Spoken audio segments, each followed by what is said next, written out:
Hello and welcome everyone to another episode of the Astartes Anonymous podcast. Today I've locked the world's shortest bodybuilder, the world's shortest powerlifter, and the world's most diabetic man in a room with me for judging the universe's greatest competition. Way. I am Aaron, your head judge, and these are my co-judges. Well, hello everyone, my name is Lucas, or better known as Moots. Hello, I am Eli, Deadlifts for the Dark Gods. I am Colin, also known as PANCREAS No Work, and I'm going to dispute that most diabetic claim because I know a kid who would never take insulin and would steal candy from food drives. What? What the fuck? It was a kid I went to school with. What a baller. That man was living on the edge, damn.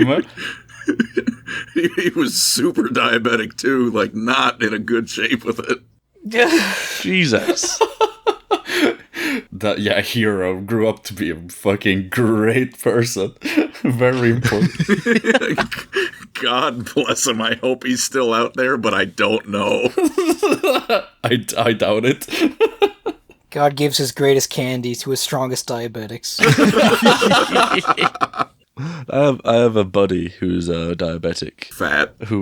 He would like religiously eat the Black Death sour things, so he doesn't eat them too fast. Oh, dude, nice. But so he paces himself is his logic, but he still botches them. And he talks about how fucked his like inner gums are because of the amount of sour shit that just rips into them. Oh. There's not any less sugar or anything going into him. What? No, I think it's so he doesn't want to eat the whole bag. Oh, alright, that's fair enough. So it puts him off eating lots. Oh, But he still eats lots because he likes sour stuff. So it's just a vicious cycle. jeez. Gross. That's fair. Oh, man. Fat. Before we hop into the main lot of it, boys, shall we look at some minis of the week? Yes, sir. Let's do it. Yeah, baby. So, first one off by the Muticus Yes. is this very, very snazzy Word Bearers Dreadnought by Box Noah. Yes. It is a very, very cool looking mini, honestly. I love the grime and the all the like build up of the dirt. This is like really just a super grim dark mini right here. Also, it's a word bearer plus points right there, and it's a dreadnought double plus points there. So I'm honestly this just slaps. I think it's great. You're forgetting the bonus Dead Ultramarine Boy point as well. Ah, As it should be. As it should be. Yeah, I would say that's my only criticism. Could we change the chapter up a bit, please? I've said it before and I'll say it again. Kalth was an act of self-defense. Ultra Bros got everything they deserved. This is I'm gonna kill you with a brick. This is a really good mini. God, I didn't see how chunky that Leviathan was in the last picture next to him. It's perfect. oh yeah. That's also really snazzy. Yeah, that is really tasty. Very cool. Yeah. Hefty. I love the guts. But yes, very nice work. Super nice job box. Yes. Next up was selected by me. Was this big ass Sylvaneth Ooh, tree thing. I forget the actual name, I apologize. It's a Durthu? No, it's just some guy. they were tree lords in fantasy. I don't remember what they're called now. Tree guy is good. Big tree man. But it is this disgustingly nicely painted, pure white and red with black tertiary scheme that reminds you of the that old Genji skin I used to run a lot in Overwatch 1. Don't make me think about Overwatch, bro. I hate that I see that now. You know what I'm talking about? Like the previous Olympic skin, whichever it was, like the 2016 or 17 ones. My Overwatch days are behind me, please. I miss you, Overwatch. I miss you. I'm completely out of my depths on this, actually. I never really played Overwatch. I missed the first 6 seasons of Overwatch. Everything after that can rest in Yeah. agony. I was there since day one, baby. Let's go. Fucking, I want my time back. Give me back my life. No, Please. but no, this thing is very nicely painted. I love the little skull plant on the base. That's snazzy. Yeah, that's really cool. Yeah, it's just super clean. I'm a big fan of it. It's very nice. Yes, By Dead Rich 18. Apologies. indeed. Very cool job, Dead Rich. And last one is by Eli. Yes, let me go back to it. Hadou's third-party Imhotech, by the looks of it. Necron Lord. No, third mini painted. No, for the mini. Oh, that makes more sense. Okay, yeah. Well, it's a very nice Imhotech. The blue is very cool. I'm not always a fan of the Imhotech model, but this is kind of selling it pretty nicely. Painted by their girlfriend. That base is cool, too. See, their girlfriend did a very good job painting it. Holy. Very, very nice. I love the just how much the eyes are popping out from that blue. It looks so fucking... looks cracked out as hell, but I love it. And as a bonus, it also just sort of reminds me of the Lazotep zombies from Magic the Gathering that Nicol Bolas had. If it's a random Magic the Gathering lore dump there. Put it on the bingo sheet. MTG reference. Yeah. MTG reference. There we go. We need to update that bingo sheet. It's getting too easy, man. I know the inspiration is pretty, clear where they got the Necrons from, but it really, like, that paint scheme really makes it look like one of the opening Terminator shots. Oh. Because it looks like the blue with the red eyes popping. Yeah. Oh my god. That looks sick. That's cool. Yeah. That is very cool. Oh, very nice stuff. I need to rewatch Terminator. Fuck yeah. Ooh. Yeah, oh my god, I see that. I need to watch it in general. I think they recently released that anime. That's supposedly very good. Oh. I didn't hear about that. Terminator anime. That's conflicted feelings, that is. Also, I want to shout out Marvel. He made his first painted Space Marine. Good job. Silver and blue. Fuck yeah. It's not an Ultramarine. Pretty close enough. There's some blue. Fair enough. Yes. Shall we move on to the main event, gentlemen? Indeed. We shall. Yes. And I mean the main event. So, if everyone would like to direct their gaze towards the stream, or the screen, the screen on top of us here. I have prepared a PowerPoint presentation for your viewing pleasure. Mr. Galaxy. Because Mr. Olympia is trademarked, we have to go with Mr. Galaxy. Of course. We don't want to infringe on anyone. No, of course. So in the grim darkness of the 30th millennium, the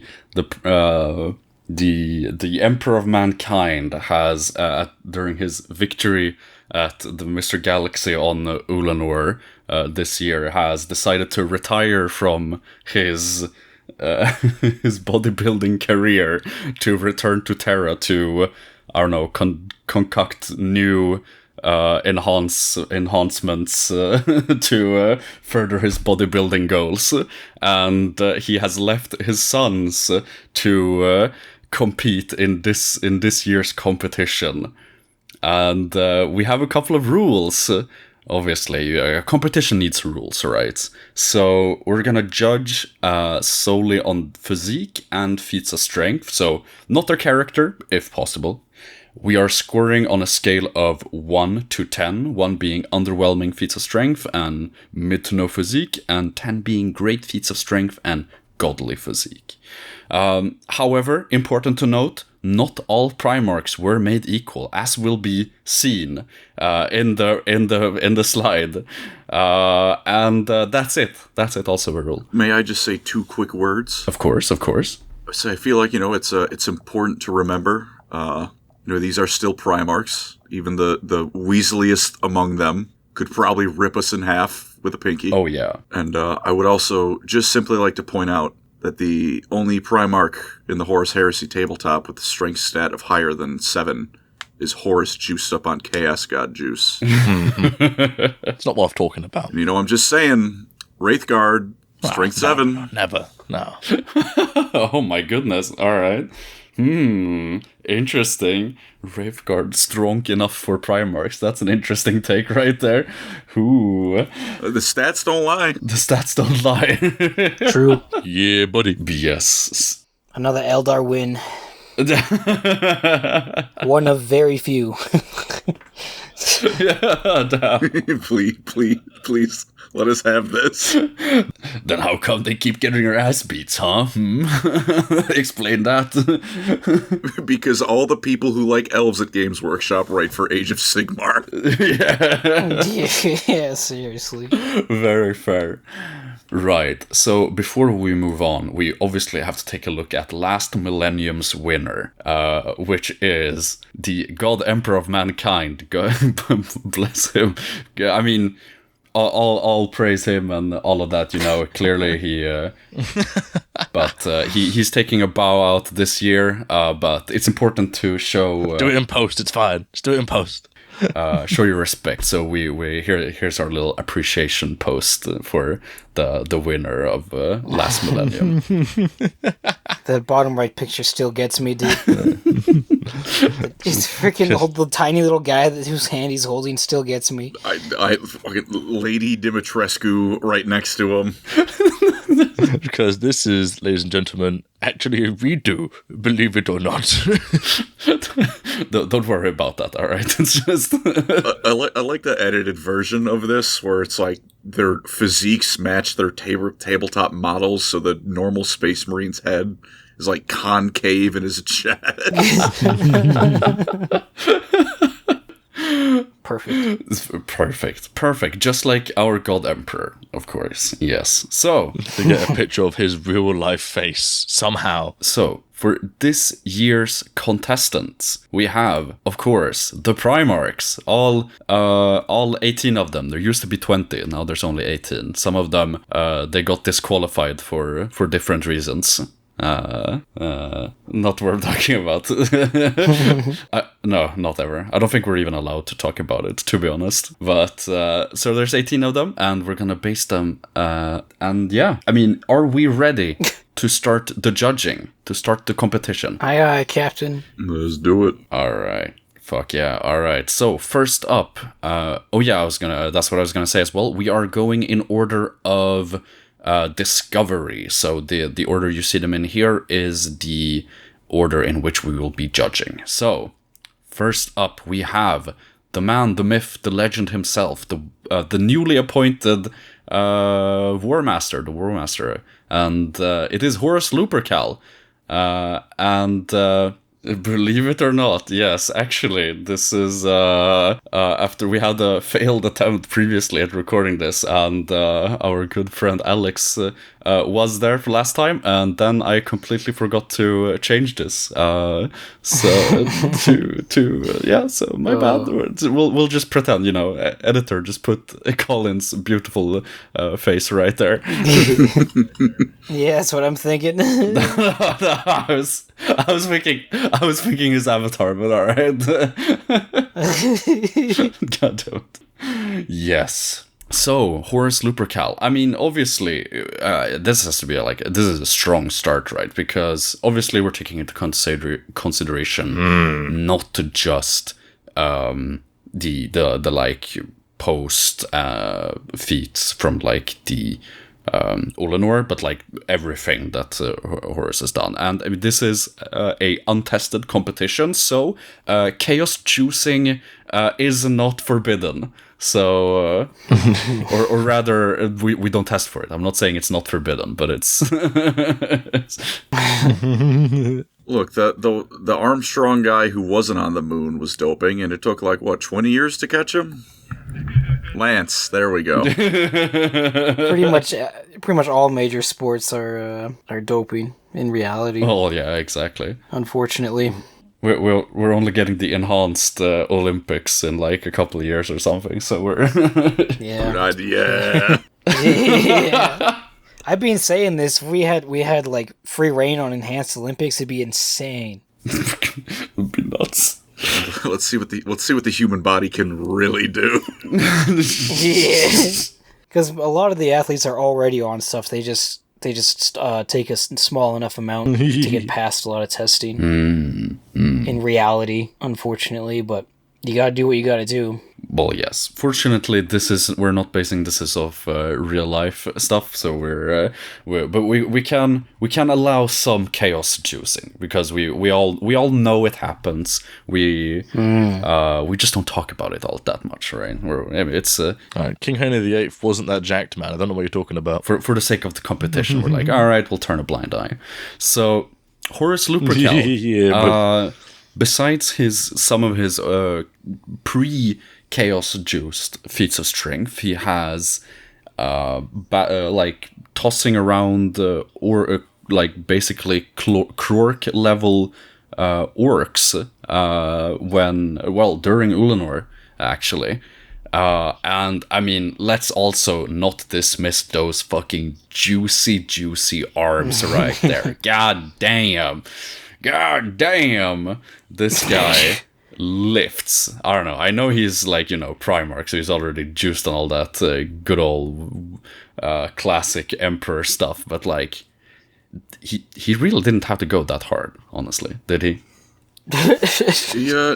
I have to give him credit. This man is shaped like a boulder, but like a proper boulder, not like he's putting on the pounds. That is a rock. This guy is thick, to say the least. I'm like right out of the bat. I'm ready to give this guy a pretty like solid 7 because I think he has even though he doesn't have the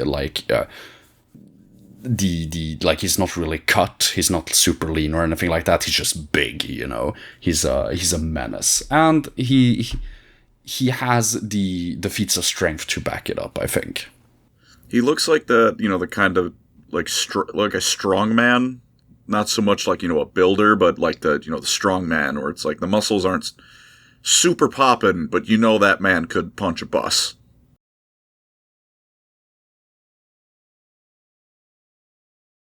Well, yeah, exactly. Yeah, if he dieted down, he'd be a top contender, truly. Well, for sure. But I think a 7 out of 10 is a respectable score as well. I think my major issue though is that every time I look at Horus, I can't help but see a historical figure of notoriety. I don't know why, but his face, I don't know why I get Mussolini vibes from that face, but I really do. No. Horus looks like he's about to go on about the Italian lake. I think I can agree with the 7. Okay. Nice. He's got a very 2017 Eddie Hall build going on. You see what I'm saying? Yeah. He's got the power gut, the big arms. Yeah. I like it. I'll give him a 6.5. What? All right, damn. I mean, you would give that guy a 6.5? I mean, his fucking neck is thicker than his head. It's like there's a reason Marcus Rule didn't win. I mean, no one's gonna know what I'm talking about. He's very large, but frickin' Kevin Lavroni said if the biggest man would win, then the elephant would win the competition. But it's more like the elephant and the tiger generally wins. And Horus is the elephant for sure. I think he's probably got like a 9 out of 10 on the strength scale though, and like a 5 or 6 out of 10 on the physique, because he's definitely jacked. So what we is it 3 7s on your guys' part? Yeah, I'm gonna stick with my 7. Yeah, I'll stick with my 7 as well. And Eli? Yeah. Are you 7 as well? Yeah. All right, give Horus a 7. A decent start, I'd say. yeah. So that gives him a 27.5, which is pretty good. Pretty good. Pretty fucking good. Yeah. All right. Well, on to our next competitor then. It is Lehman Russ.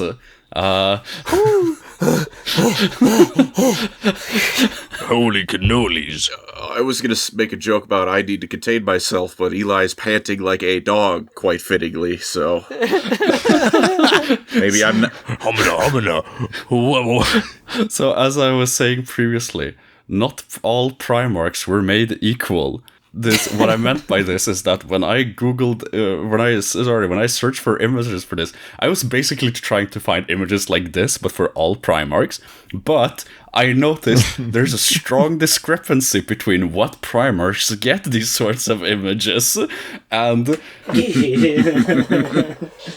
I'm not surprised by Lehman Russ, but the top contender in this category really did surprise me. Actually, we'll get to that. Who was it? What's that? Oh, pardon me. No. I mean, we can spoil that. No, let's keep the surprise. I don't want to jump ahead. All right, sure, okay. We'll keep it a surprise then. You'll like it, Colin. You'll like it. So yes, Moots has cursed his search history has been cursed forever. yes. I have each Primarch's name followed by shirtless in my search history now. This was before this episode topic was decided. Yeah, of course. It was just very convenient. Yeah. I was doing my own private research and. Right, well, if no one else is going to be brave enough to say it, I will. You could like ground beef on that man's abs. Yeah, you could. Absolutely chiseled. Like his fucking abs has abs, you know. This is the kind of To hell with washboard abs. This man has the whole laundry, like the whole laundry room abs. Yeah, you I mean, if by going by this picture, you know, whew, I mean, I'll give, like, in just his through his own feats of strength in canon, you know, he has lifting up Magnus the Red over his head and doing a bane on him. Or like Deserved. Wait, what do you mean? What? And that's probably a bit extra impressive because Magnus can probably make himself unfathomably dense if he wanted to. Yeah. Oh, exactly. He, for all intents and purposes, I think he is probably one of the. I mean, we all know he's very he loves to boast, right, about his what he does. Boisterous. Of course. Boisterousness, yes, but he is strong. Maybe not as strong as the strongest of the competitors, but he is. He has the looks. He has strength. Yeah, I think honestly, I'm gonna be brave. Although this is completely against my own personal biases against Lehman. Obviously, we're leaving character out of the equation. I'll give him a solid 7.5. Respectable.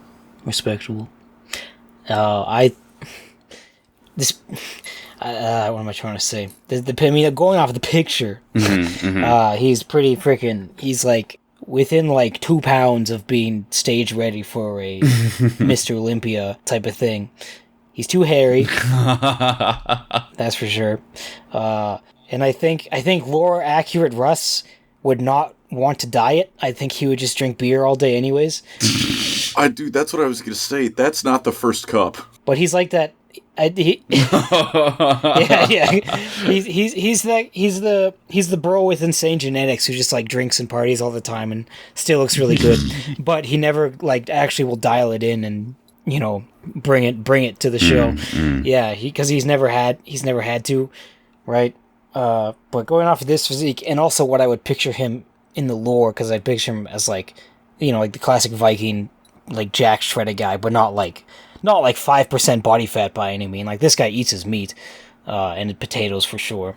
He's not eating. He's eating good all the time, but he's jacked and exercises all the time.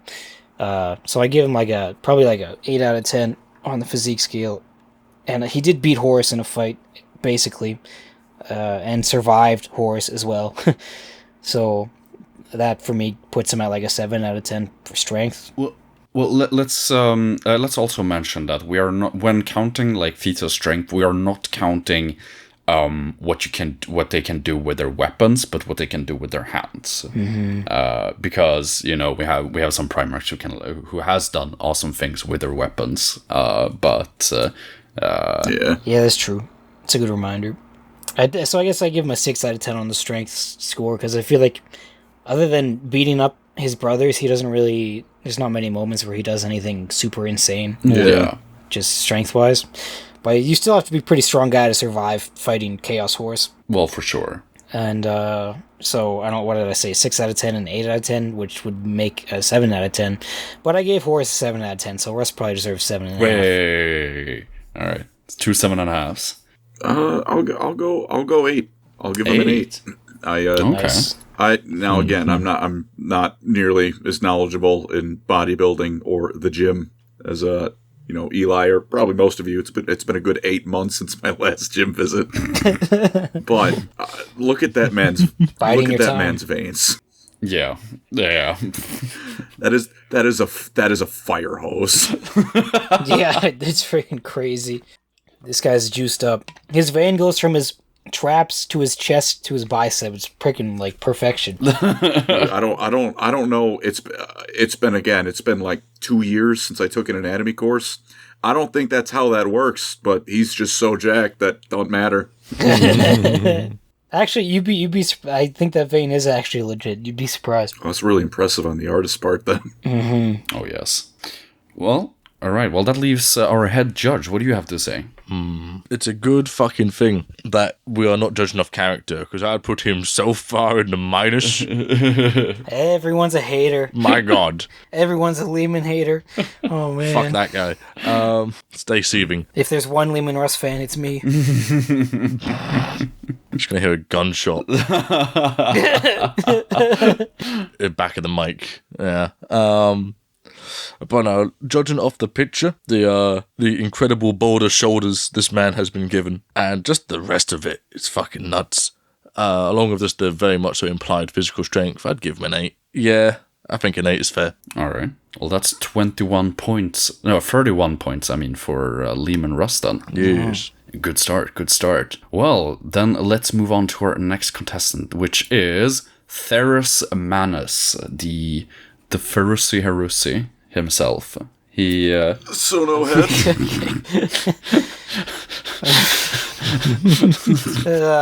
Come on. Yeah, in 20 real life ones. Too soon, bro. It's only been 10,000 years. technically this is a future event. He barely made it to the Horus Heresy. Yeah. Oh, feels bad. Yes. I mean, I want to start off by saying, just by this picture, guy has muscles. I mean, he's obviously, it's a bit cheating with his Mel arms and all of that, but just look at the definition right there. I mean, if Horus already is like thick, this guy has traps in the neck to rival Horus right here. This guy, I mean, he has the build, right? I mean, he is on the bigger size, obviously. He's not as lean, but he is pretty much a leaner Horus, is the way I see him. Yeah, I can respect that. He is the jacked Primarch. That's just like his thing. He has big arms. And he has very good definition from what at least from this picture. Like, you can see the chest separation and the delts and stuff right there. He's got that ass chest, Yeah. Ass chests are the words we're using. Yeah, I like him. I think... It's a thing I heard when back when I used to get into gymming. I think it was some guy called Omar Isuf or something like that. He was had video on how to train chest. Like, this is how you get the perfect ass chest. I was like, hell yeah. Did you ever want to shit out of your pectoral muscles? Oh my gosh. I think he's probably not, realistically, I don't think he'd be that lean, to be fair. But I think he would have a very epic physique still. Probably putting him somewhere around the area of Lehman Russ. Well, yeah, exactly. I mean, just based off of his physique, I'd say I'll give him. I'll be generous and give him slightly more than Russ. Actually, I think he's an 8 because I really appreciate the just big nature of him. It's like not too what's it called, cut, just, you know, but you definitely see the definition. It's the sort of superhero definition, you know. The Swedish man wants what he doesn't have. Yeah. Projecting there, are we, Aaron? Not good. Oh my gosh. And he doesn't have that many crazy feats of strength, but I feel like he's still generally seen as like the strongest guy. Isn't his backstory of meeting the Emperor, they got in like a Dragon Ball Z fight, shattering like mountains and crap? He also fought off a Necron stalker or something as a child. That's a good point, yeah. Before he even had the big hands. Not even forgetting the fact that he hand forges his mastercraft weapons with his bare hands. I'm imagining, like, if you took away a weapon from him, Ferrus Manus fighting is like Kazuma Kiryu from Yakuza. It's just like a moving ball of violence. Yeah, well, that's what he did on Istvan. Yeah, because he didn't want to use the thing that Fulgrim made. Right. I couldn't think of a worse guy to like arm wrestle or like handshake. Honestly, So he doesn't have any like he lifted a freaking Titan or anything crazy like that. But he just does things that make you like. He's clearly very strong. No, he got in a fist fight with God when he met him. Yeah, I know. He is very strong. I think in this instance, it's very much so implied he could or could have. I just love the idea. I respect the grind where he meets like basically God and he goes, all right, put them up. Fist fight, motherfucker. All right, old man, you asked for it. Yeah, no, I think an 8 is like for me that's what I'll give him. I think it's fair for his physique and for his feats of strength. I'm gonna be honest. I'm giving him a 9, and this is the only time I'm ever gonna glaze Ferrus Manus in my life. But I like 8 as well. Like, they're the most nothing Primarch character ever, but I'm going to give him the credit I feel he's due. You're never going to convince me the Iron Hands are worth being their own chapter, though. That's just not happening. No. You ask someone about the Iron Hands, I guarantee you a good, like, quarter of them minimum are going to call them the Iron Warriors at least once. I did that before a long time ago on a short. I misspoke and said the Iron Warriors. So embarrassing. There's my point. Physique-wise, personally, I'd say they're probably about the same in their own area. Like, obviously, Lehman is a lot more lean and a bit less musculature, and Ferrus is vice versa to that. He's a bit bigger with less a bit bigger with less definition. Only a little bit. And he has better feature strength. So I think I will give him, or at least more recorded feature strength. I'll give him an 8.5, just nudging him ahead. Ah, I see. Nice. Well, that gives him a 33.5. Yes. Very cool. Good job, Ferrus. All right. So, on... He deserves it. He deserves it. He deserves so much better. My baby boy. That green text about the guy at a party drunkenly talking about Ferrus being gone before his time. That was me. That was me. God, I'm sorry, that's where your tastes lie. Yeah.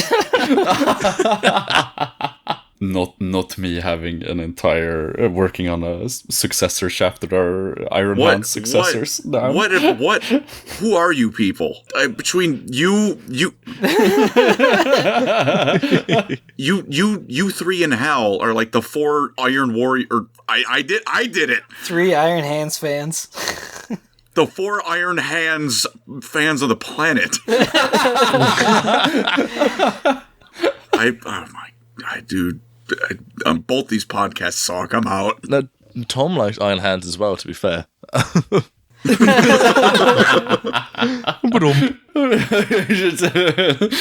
Never heard from again.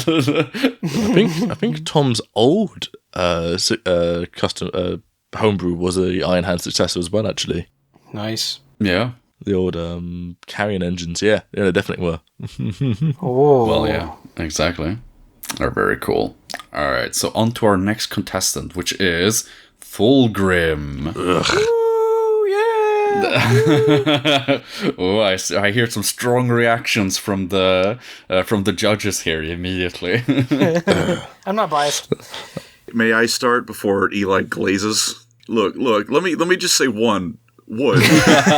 Sure. Go right ahead. But, also that is not a buff man.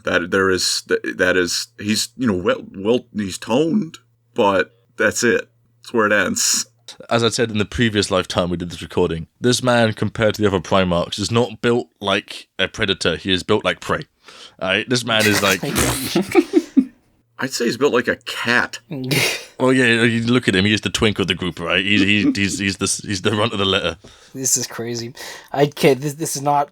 First of all, this is not official artwork.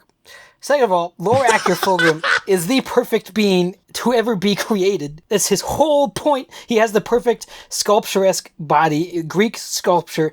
That is him. He's not... Lore Accurate Fulgrim is not a twink. I can't. He's perfectly molded, sculpted, and he's very strong. Firstly, just like Ferris Manus, he forged those weapons with his bare hands. Secondly, he beat so far our strongest contestant in a fist fight, not once but twice. Technically, the Keeper of Secrets killed him. And then he killed him with Chaos Steroids, which doesn't really count. But he beat Ferris in a fist fight, and he beats an Avatar of Cain with his bare hands. Shut your mouth. Which is real. He beats it up with his bare hands in a fist fight. And I don't care if the writers hate the Eldar, it still happened. That means nothing. A named character of, the Ratling. It's true. No one else did it. No one else has done it. Are you insane? Marty's Calgard might as well have. Ladies and gentlemen, it seems an Emperor's Children Marine has taken the mic from our judge. Lorgar, not with their bare hands. Nobody else did it with their bare hands. Lorgar beat up one with his mace that was already half dead. No, that was a Lord of Skulls. Marneus Calgar fought one in like a comic or something with power fists. But that's... Oh yeah, that was... Yeah. Okay, close enough. Marneus is a G, though. I'm not going to be mad about that. But also, I hate to say this, Eli, but this is actual. This is the official artwork. Actually, this is from who? That's real art. Yeah, no, that's real art. That's real, dude. Isn't that from his book? From who? What book is this from? Get fucked! Yeah, I'm pretty sure. No, his book, that's not his book. I have his book. Well, it's because they made a series of all the Primarchs. I think the only ones that haven't been released in HD yet is Gilliman and Alfarius. But yeah, this is official. I think it's from one of the books. What is this from? I will say I looked up Fulgrim book cover and I can't find it, but in the name of making fun of, Twink Boy, I'll say it's official. I don't think it is. Yeah. I'm not arguing on that one. The first thing I said was wood. It's just not that kind. This is not a lifter. He is the most beautiful Primarch, which would in turn assume that he has a very beautiful body as well. Okay, this is I guess this is what I said before. It really goes down to what the judges want.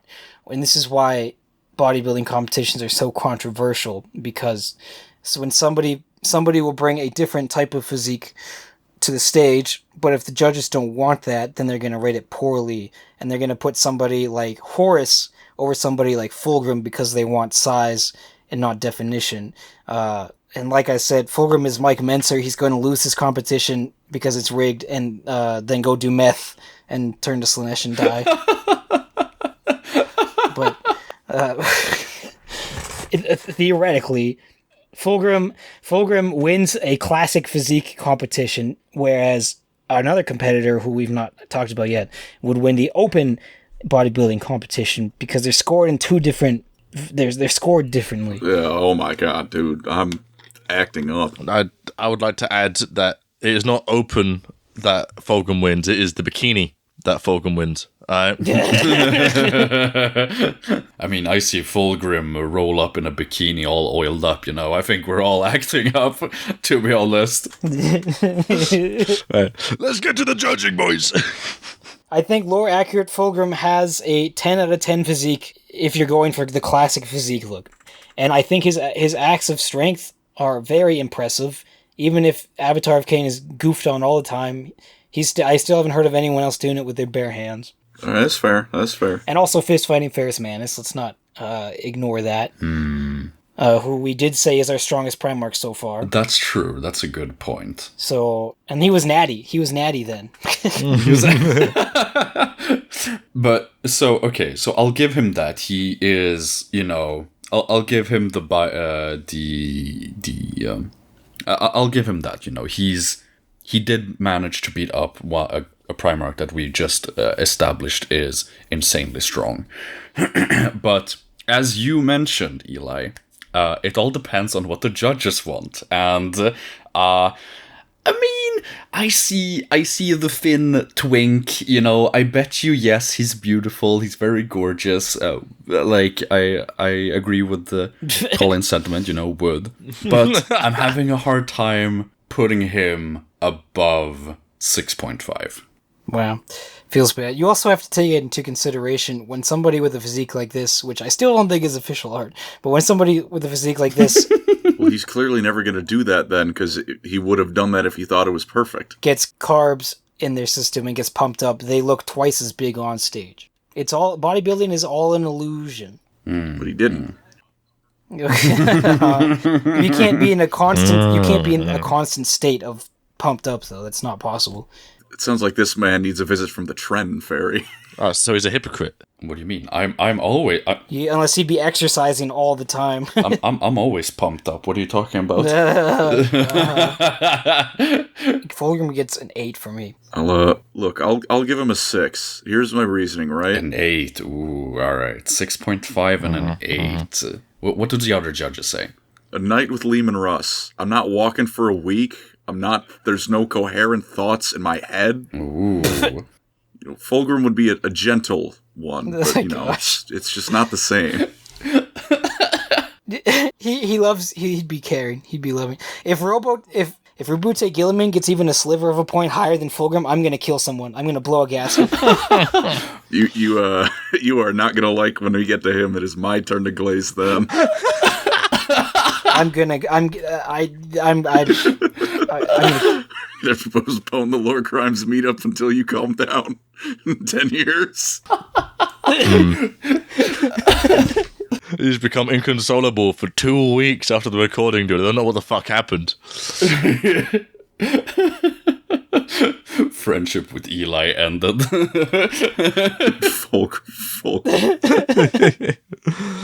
I am gonna give Fulgrim a 6 as well, because it's just not what this competition's about, man. All right, go to the male bikini section and he'll get top points. Absolutely. Look, he's the finest ancient Greek twink I've ever seen in my life. But you know, he's not, you know, Plato, whose actual name we don't know. We know his wrestling name. He's no Plato. He's not a twink. He's not a twink.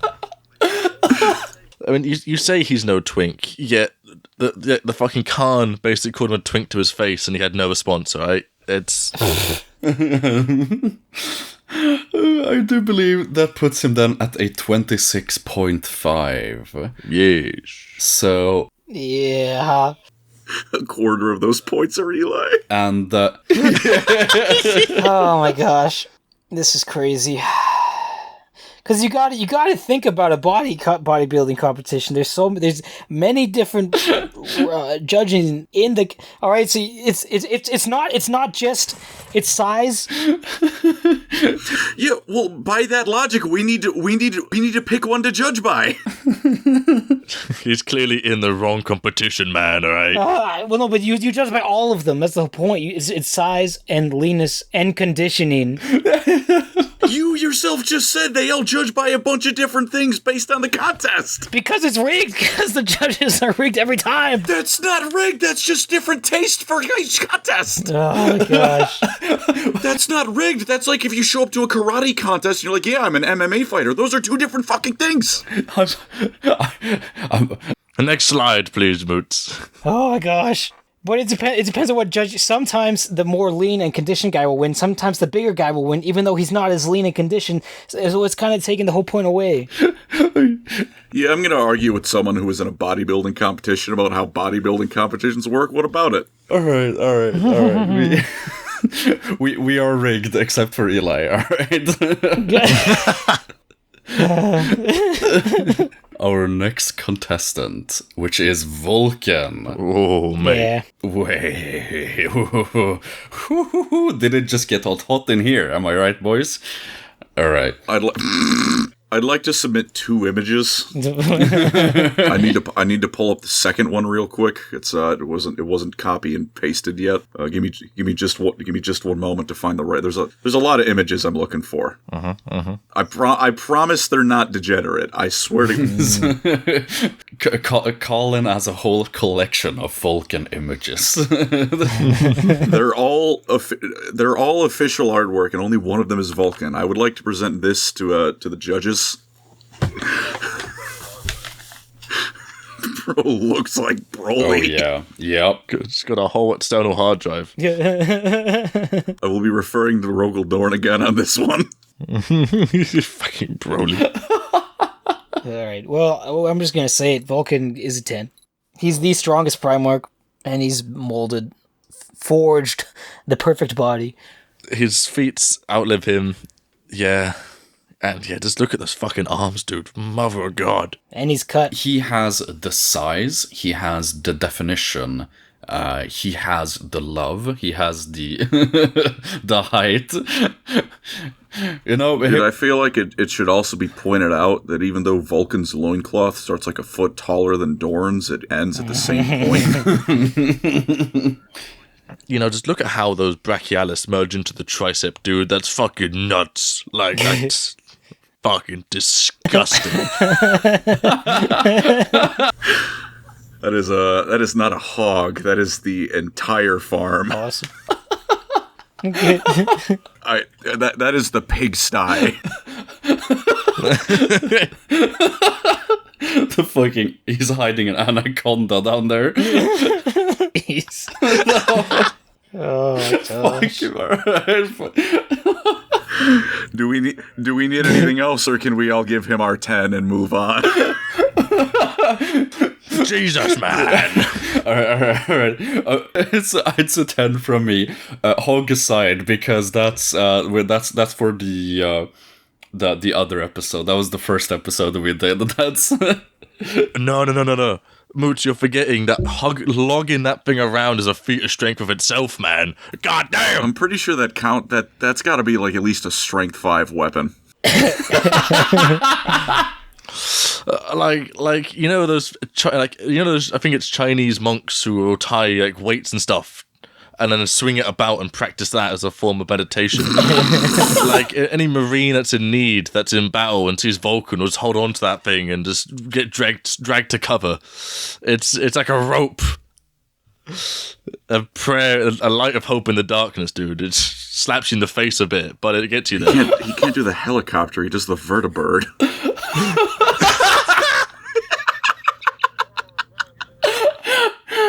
It's the fucking windmill. Oh no, you know that scene from Scary Movie 2, I think it is. Fuck. Alright, do we all agree that this guy gets max points? Yeah. I think I'm willing to give him 10 points. See, what's funny is we came to that exact same analysis last time, and I was curious what you would say, Colin, and it's the exact fucking same, because of course it is. Anyone in their right mind, it's a 10. I thought you meant specifically about the hog. I'm gonna say I was saying, God, if that's been repeated, I gotta buff up my material. Oh no, that's new. That wasn't brought to light before. No, that's a fine Colin addition to the to the formula. If I could give him an 11, I would. Dude, 11 feet. Alright, so the windmill gets 40 points. This is the maximum points. When he walks, it probably sounds like a War of the Worlds tripod. Oh, how are you gonna fit that into a bodybuilding speedo? He's not. That's why he's got the loincloth. Jeez. All right. All right. Do you think he puts armor on it? Next contestant. Oh, it is Rogel Dorn. Because it is very convenient. He is right next to Vulcan in that image. Yeah. It's very convenient indeed. Like how no one heard what I just fucking said. What did you say? She said, "Let's move on." I just went, "Do you think he puts armor on it?" Like Jeez. chainmail, you know how it is, dude. All right, that's enough. I think Rogel Dorn probably has like a Chris Evans looking physique, but that's also just because he looks like Chris Evans in this picture. Based on that image, I'm downgrading him from Broly to Super Trunks, which is still like 110% muscle. He looks like a Left 4 Dead 2 Charger in this picture. He's got one abnormally big arm. It's true. Oh, Trunk. Oh, yeah. Well, that's Rogel Dorn. old Dragon Ball animation. I can't help that. Oh. I mean, just look at the size of this guy's arm, right? Or like, his fucking shoulders, his entire upper body. This guy, I mean, he looks like he is Dorito shaped. Yeah, that is a triangle. He's built like a wall, as it should be. Oh god, I never noticed the Charger as one of the feet is much bigger too. Oh my god. Oh my god, yeah, holy shit. Oh my god, oh yeah. It's to balance it out, of course, that makes sense. Alright. Anyway, I think he's probably got a fine, chiseled physique. It's nothing, like, insane, though, I bet. Now, look at that jawline, dude. That thing is like marble. That is the most sculpted jaw probably in this competition. It's a very good jawline, but you know, there's a better one coming up. But I mean, yeah, like just his face has muscles is what I'm taking from this. I mean, obviously you have muscles in your faces, but you know, it's his. He looks like one of those dudes who's done a jaw trainer. I know they say like, you know, carved from marble, but very fitting to Rogel Dorn. His face looks like it was carved from just a brick. Yeah. He's very solid. He's definitely very solid, but I doubt that he's like the cuttest guy out there. He's just big and juicy and solid. And we don't have many feats of strength for him, do we? Other than staying awake for a long time and playing Warhammer 40,000 for months. It's a mental task, that one, yeah. If we had Red here, he would be able to give us some great examples, but I'm gonna say his most impressive feat of strength, the greatest lift he has ever done, is, as we all know, lifting the Emperor from the Vengeful Spirit all the way to the Golden Throne. I feel that's a mental and a physical toll on anyone. And yeah, and this. Yeah, exactly. It's fully armored, fucking Emperor as well. And the Emperor, as we know, is, I mean, obviously he could change his size, but this guy was even larger than Vulcan, right? So, you know, I think pretty good. I think that's pretty impressive in of itself. I mean, I'm willing to give Rogel Dorn an 8, honestly. I think this is why? Yeah. Why? Give me your two numbers. Give me your two numbers. I think, well, because I'm basing it off of one, just the physique. Obviously, you know, it's hard to tell through this, but you know, you can clearly see that this guy is built. He is big, and you know, just the chiselness. Obviously, he's not super cut or anything like that, but that's also not something that, for me at least, is like super interesting. But and then that feat of strength. I think I'll give him an 8. So what do you give him on the strength score? Where's this couple? Because surely he's not more than a 6 out of 10 on the strength score, right? Like, carrying the Emperor is like a thing, but it doesn't actually mean he's like super physically strong. Well, I mean, feel free to convince me of otherwise. Well, because if he's a 6 out of 10 on the strength score, then that means you're giving him a 10 out of 10 on the physique score for him to reach this 8 rating. Yeah, I mean, Vulcan dangled off a cliff holding a giant dead salamander for, a couple days? Yeah. Like, the Emperor does not weigh as much as a giant salamander. I'm sorry. Yeah, I think I would give him a 7. I'm going to give him a 6 on the strength. The reason for the physique, I guess I'm kind of like mixing the strength and physique on this one, because I'm imagining like any other Primarch, you take a swing at him, you just punch him dead in the chest. They don't need to, but I imagine most of them would like probably do like a little bit of a dodge or even just a weave with the impact to lessen it. You punch Rogaldor in the chest, I guarantee you that man he's just eating it. He's not moving an inch. Yeah, no matter how hard you punch, he's not moving an inch. There will be no noticeable effect other than your hand is now broken. Yeah. So I'm gonna give him a 7 even for that reason. Yeah. What did you say, sorry? 7. 7, alright. I'm having a bit of a lag, so that I No worries. He's built like a house. Obviously, that's his thing. I don't think he, like, if we're just from a bodybuilding standpoint, he definitely wouldn't outshine most of his brothers for how he looks. So I give him like a 7 on the physique, because he's very built and big, but he's not going to be that lean. And he's not going to be the biggest of the Primarchs either.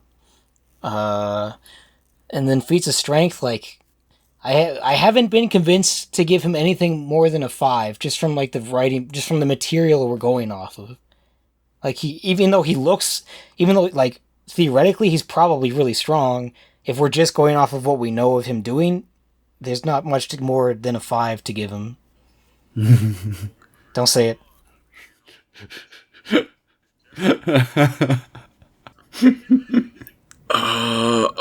Although Eli, he said Fulgrim was real strong, and I can't help but notice which Primarch drove him off in the Siege of Terra.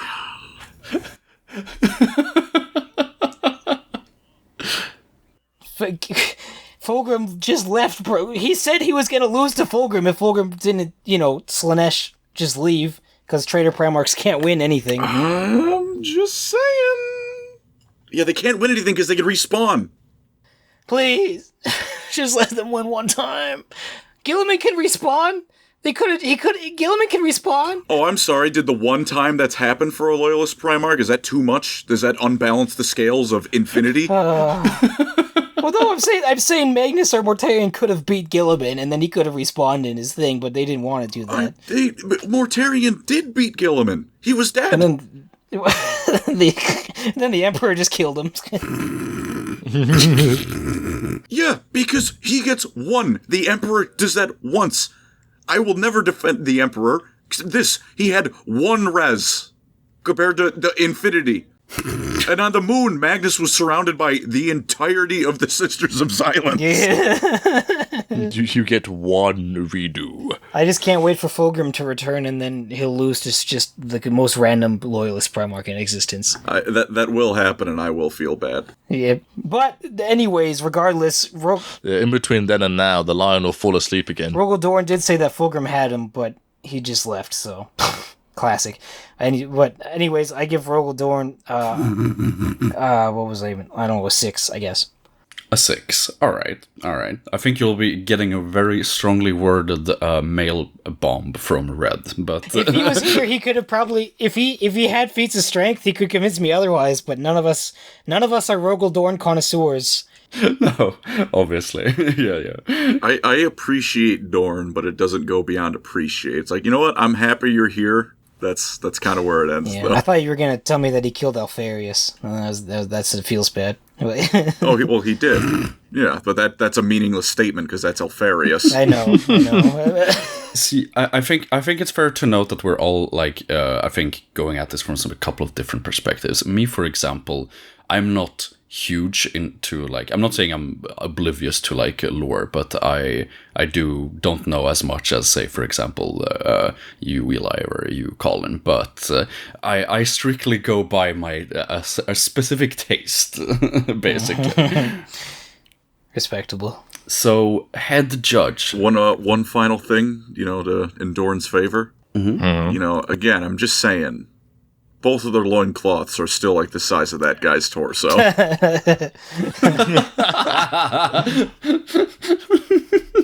He uses it to place bricks in the fortification of Terra. Oh my gosh. He uses it as a hammer. But upon thinking about it, yeah, like he carried the Emperor with fucking big whoop. Aight. Vulcan did big salamander thing. Not Fulgrim, fuck that guy. Ferris wrestled a giant Necron thingamabob. I don't know if he killed it or not as a kid, but like he still fought it. He shoved it in. He forced it down into lava. Yes, and that's just far more impressive than lugging a large man up some stairs. I could do that if I needed to. Adrenaline's a hell of a drug. That's what I'm saying. I'm giving him a 7. A 7. And that lands him on a 28. Alright, 28. People who never lift in their lives can lift a truck when the adrenaline's kicking through you. Not high, but they can do it. Yeah, honestly. Oh my gosh, Dorn beat Fulgrim even though Dorn has 0 feats of strength. This is insane. Yeah, because he looks the part, unlike Fulgrim. Fulgrim does look the part. Alright, moving on to our next contestant. This is Rebute Gilliman. Now, we're done. 10, 11, 100. I was talking about some Primarchs having. It seems Colin has a type. Can you like pan down in this image, please? A little lower. I cannot. I cannot, unfortunately. But I assure you, it is saucy. As I was saying before, not all Primarchs were made equal, and apparently the fandom has decided that Rebute Gilliman is the most portable Primarch. The Primarch that needs to the Primarch of all Primarchs, the Primarch who needs to have the most saucy artwork. I genuinely got surprised by that. I do not know why. He's just it, I guess. People who saw him and they're like, hell yeah. So he's the stereotypical trad husband. They go nuts for that dude. Look, look, we were talking about Dorn's jawline, and I'll give, like I said, from a brick. This is an AP like 6 weapon. You get no armor save for you. You fail. Now, are we talking 10th edition or heresy rules? Both. No armor saves allowed. It pierces right through. Yeah. Oh my gosh! Before Colin gives him a 1 billion out of 10, he's a 5. Like he's a 5. He's middle of the road. That's his thing. This man is insane. He's extremely. He's gonna look good. He's not gonna be that big though. He's gonna look regular. He's perfect. He's really good at everything. That's his thing. Have you seen his model? Are we looking at like different Primarchs or something? Did you get lost and pick up Lorgar instead? I mean, it depends on what model. His 30k model is tiny. To be fair, Yeah, they're all tiny. but his model's very small. Horus's model was not tiny, to be fair. And in 40k, his armor is just really big. I'd hope Horus's model isn't. But I think Gilliman is like just as small as Angron in the model, because he was one of the first ones made, I think.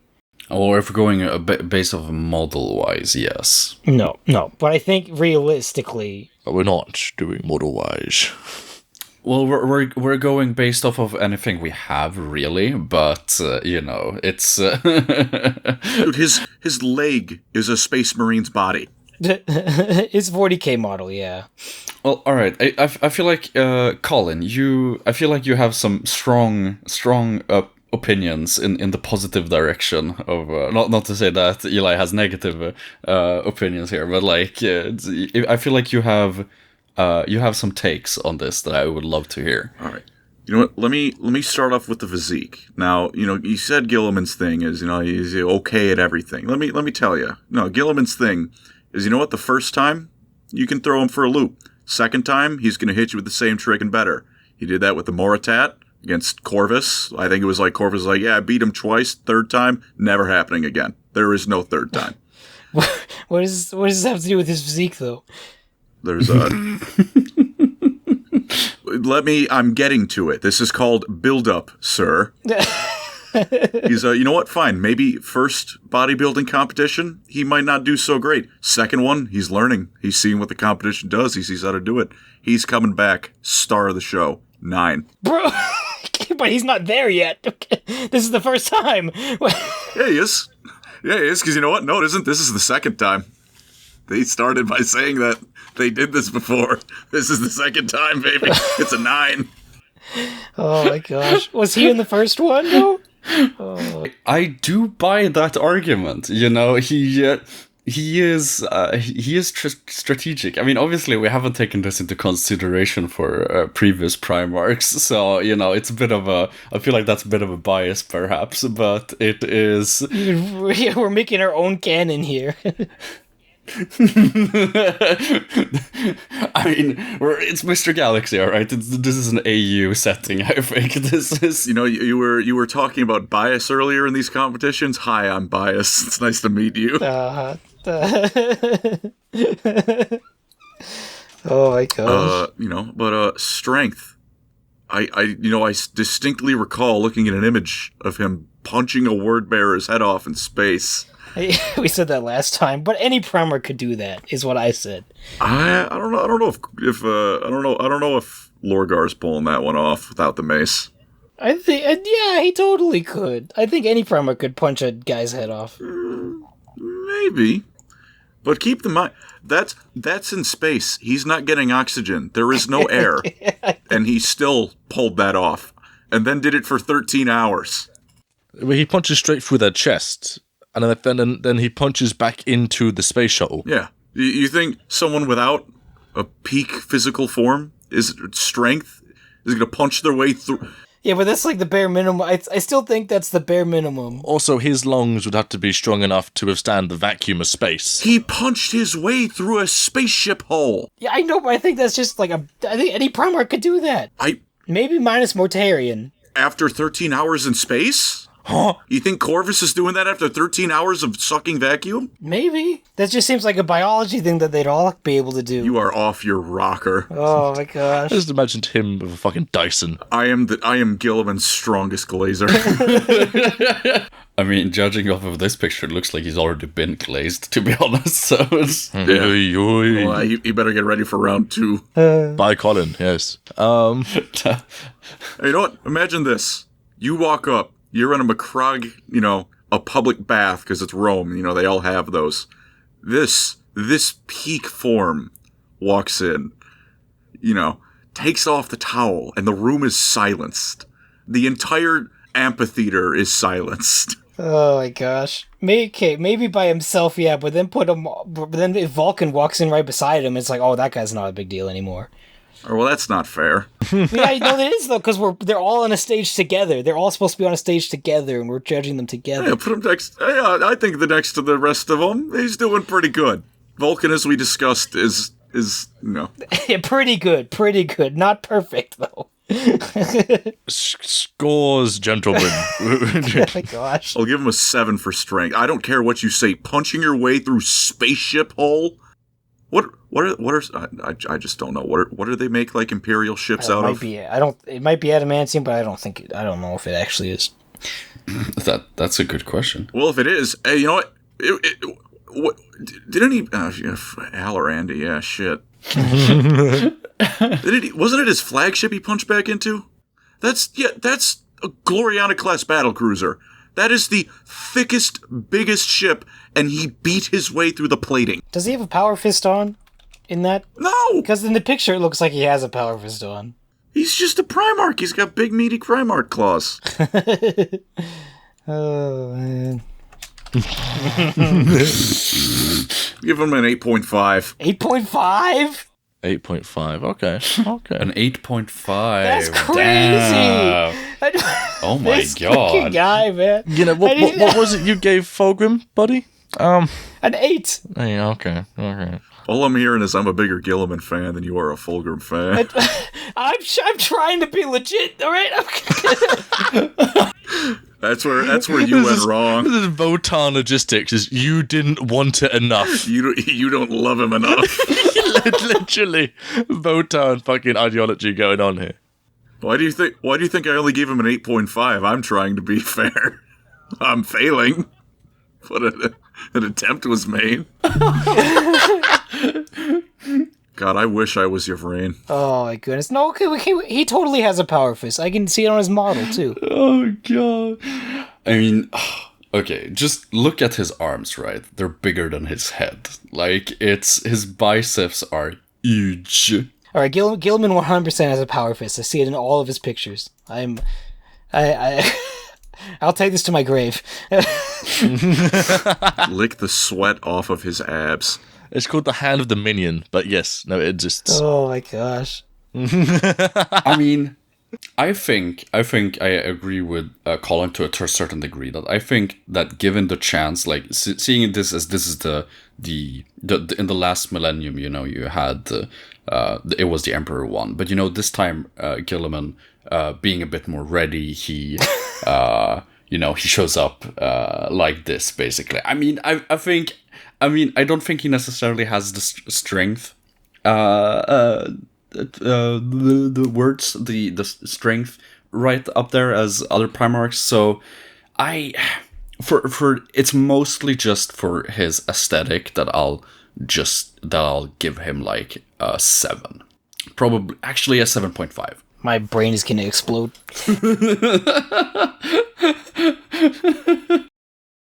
Oh my gosh, this is like exactly how real life Olympias used to go. Dorian Yates walks in with a blown up bicep, his arm doesn't even exist, and he still wins just because the judges like him. What's your input then, Colin?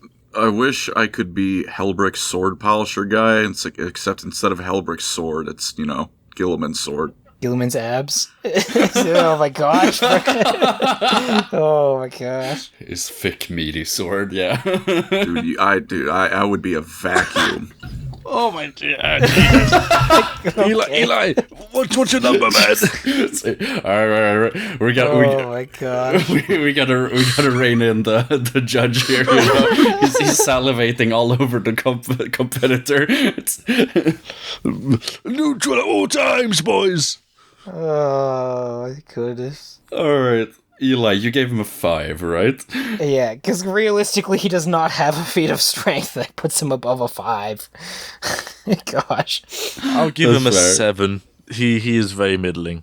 I'll give him a 7. So he's 28. I cannot believe this. And that lands 28. Yes, exactly. Oh my gosh. He also got higher than Fulgrim. Well, yeah, that's what big boys get, right? Oh my gosh. You would get higher. He's not a big boy, though! He's normal size! You would get higher than Fulgrim. You would get higher than Fulgrim. No, I would not! No, I would not! Look, all I'm saying. Look, I had to match that techless comment. I can't stagnate. Moving on to the next competitor, we have the Magnus, the red, of the red variety. I disqualified. He can look at Vulcan and then go, I look like Vulcan now. They get this cheater out of here. This is some bullshit. Hey. These competitions are untested, man. All right. Exactly, right. You know, for all we know, he pops on onto the stage, you know, looking like his best, right? You know, it's hard to say what he looked like before. But however, I want your judges, for your consideration. All right. This is exactly what Colin just said. I'm gonna look like Arnold Schwarzenegger now. This is his show ready form. This is what you'd see on the day. I feel like it's also worth noticing in this, you know, since we're doing the Council of Nicaea and he showed up to it in a bodybuilder, you know, outfit, he kind of pretty decisively lost that one. This is a picture of a resounding Magnus L. All right. I see what you mean. All right. Real stuff, though. Real stuff, though. He just got the dates mixed up. People, this was today. Oh, man. His $155 30K model gives us a very good picture, though, which is what I was saying last time. It's like he is freaking cut, dude, and he's canonically, well, you know, psychic powers or whatever. He is the biggest guy, right? The biggest Primarch, if he wants to be, I guess. But looking at his 30K model, I can't spin it around anymore. I don't remember how to get there, but he has insane definition. You can see all the heads of his shoulders, and he's got like the picture perfect biceps. You can see the multiple muscles of the bicep and the forearm arms and like the little clump of muscles in between. I don't remember what it's called, but he's like legit real talk right now. For me, he's got the 10 out of 10 physique. But for acts of strength, we don't have much because they were all psychic powers. Well, yes, exactly. I know someone's going to mention that in the comments, you know, oh, he lifted a ship. Well, he did sacrifice like a couple of his sons in order to do that, and he used psychic powers. He had to dust bowl his sons in order to do that, and it wasn't even a real feat of real strength.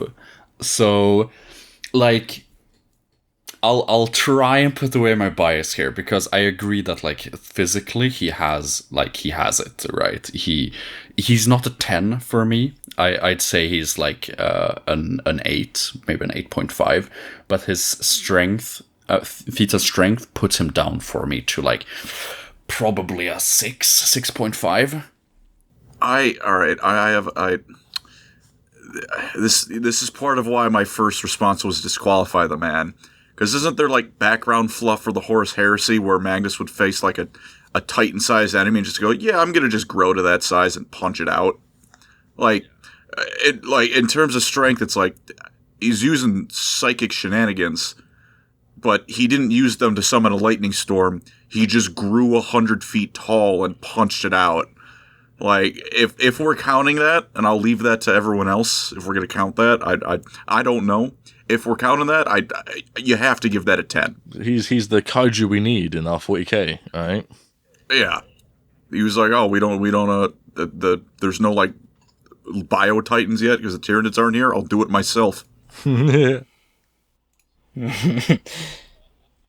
I don't count the psychic stuff for strength. If we use any psychic powers. All right, fair enough. Fair enough. All right, I guess probably not then. That's going to hurt his score a pretty decent bit then. Oh yes, of course. Yes, for your consideration. Happy to even. Okay, I'd give him a 5 out of 10 on strength because I think he's just an average strength Primarch. And then the 10 out of 10 on the physique, which is an average of 7.5, right? Yeah. So I give him a 7.5. I'm going with a 5 on the strength. Same deal. Yes, if psychic shenanigans aren't counted, 5. I'm sorry, Magnus, stop cheating. Physique is just so hard because again, I know it's psychic shenanigans, but it's like it's subtle as far as that goes. It's like, you know, you see him one day, you see him the next, he's suddenly a lot more, you know, fit.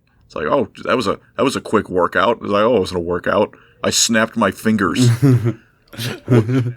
That is like the definition of a bodybuilding show. If you see a guy in a t-shirt, he looks like a normal dude, and then all of a sudden at the show he's pumped up, and he has the lighting. He has the food. Yeah, but the him. thing with Magnus is he was shirtless both times. Yeah, true. This might cause controversy. I'm giving him a 5 again, just across the board. Wow. Damn, alright. Gilliman's strongest soldier. I look again. If we were allowing psychic stuff, I would give him 2 10s flat up. I'll be straight honest with you. But his physique is entirely psychic. His form is what does he feel like looking like today? That doesn't change the reality of it, though. To be fair, he still is that form. But he changes no the work was reality. put That's into the that. problem. He snapped his fingers. Yeah, we're not talking about the work that went into it, though. We're just talking about purely visual. I'll bump him up to an 8. That's like what, a 6.5, 5 and an 8. I'm just feeling bad if we're not going to count his warp strength, but we are going to count his warp body. Wait, what did you give him? And head judge Aaron, what do you say? So he's at 6.5. Okay. I'll give him a 7. I'll give him a 7. So that's 27.5. 27.5 for the Red Magnus. There we go. The Magnusi. The Magnus. He still is how he looks, how he wants to be, and we're judging him off how he'd want to look to us. Is the logic I'm going with? All right.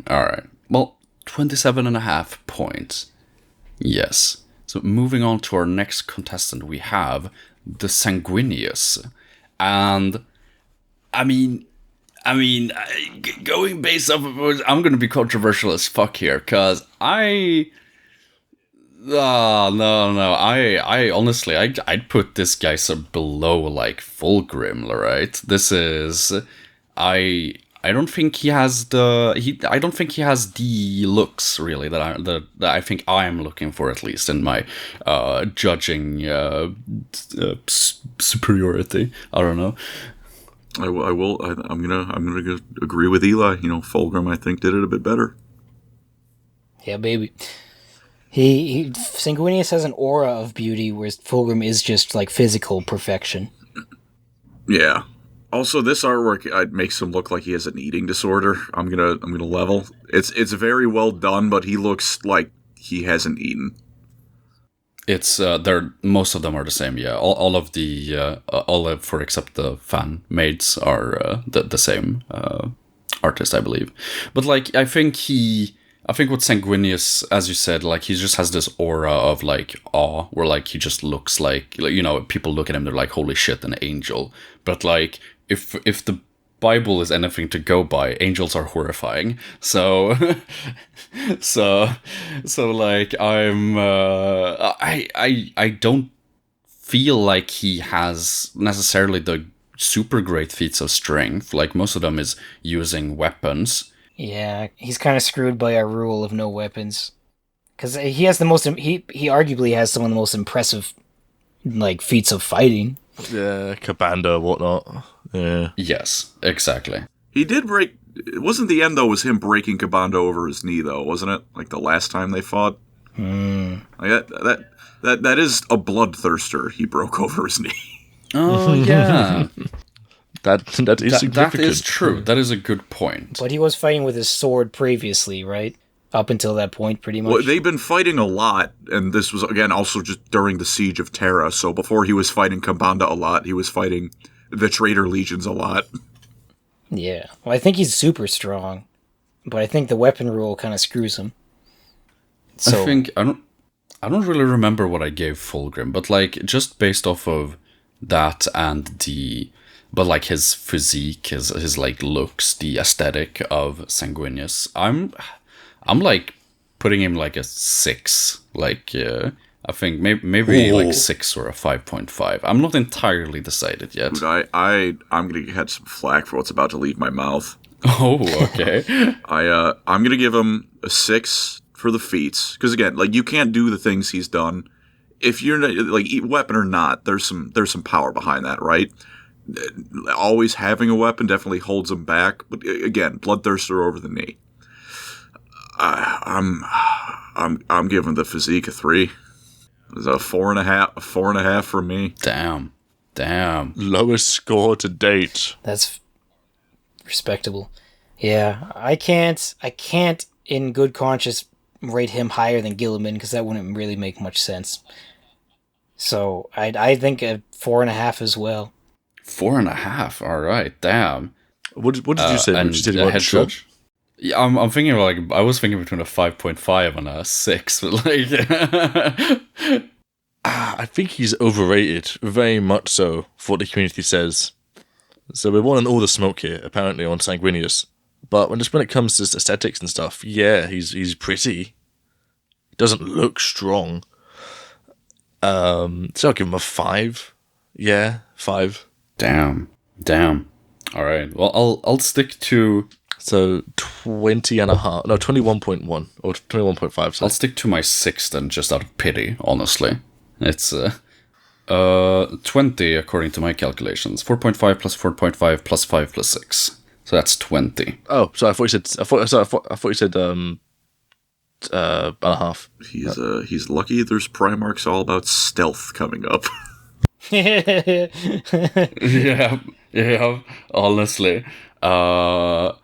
So on to our next competitor, which is Lion L. Johnson, the son of the forest.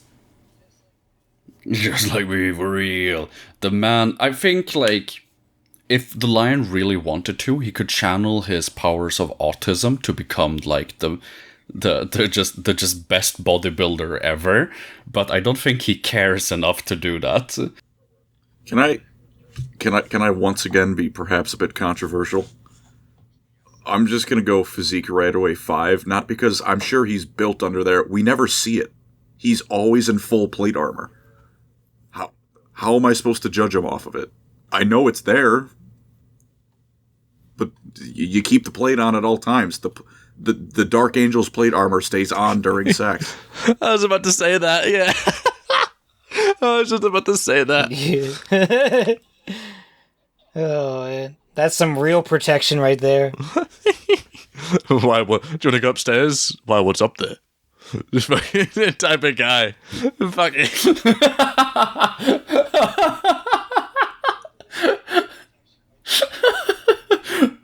It was just like when we made.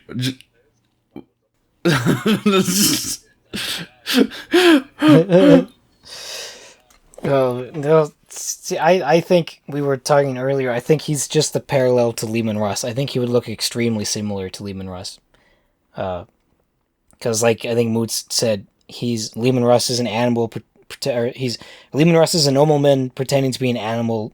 The lion is an animal pretending to be a nobleman, right? And he fought giant monsters as a baby. It's pretty impressive. Yes, he did. He fought off the most horrifying monsters that Caliban had to offer, whilst fresh out of the incubation pod. He woke up and shows violence. And he beat Russ, even if it wasn't exactly fair. He did beat him. He at least wrestled with him for days. Yeah. It is, and you know, for the strength again, the best weapon he would have had is like a big rock he found. And he was able to just go blow for blow with Russ as well when they were, wrestling, regardless of if he beat him fair and square or not. So I give him the same score as what I gave Russ, which I think was an 8. Yeah. I think honestly I would have to. I'm sort of undecided. Like, I either want to put him like half a point below or above Russ.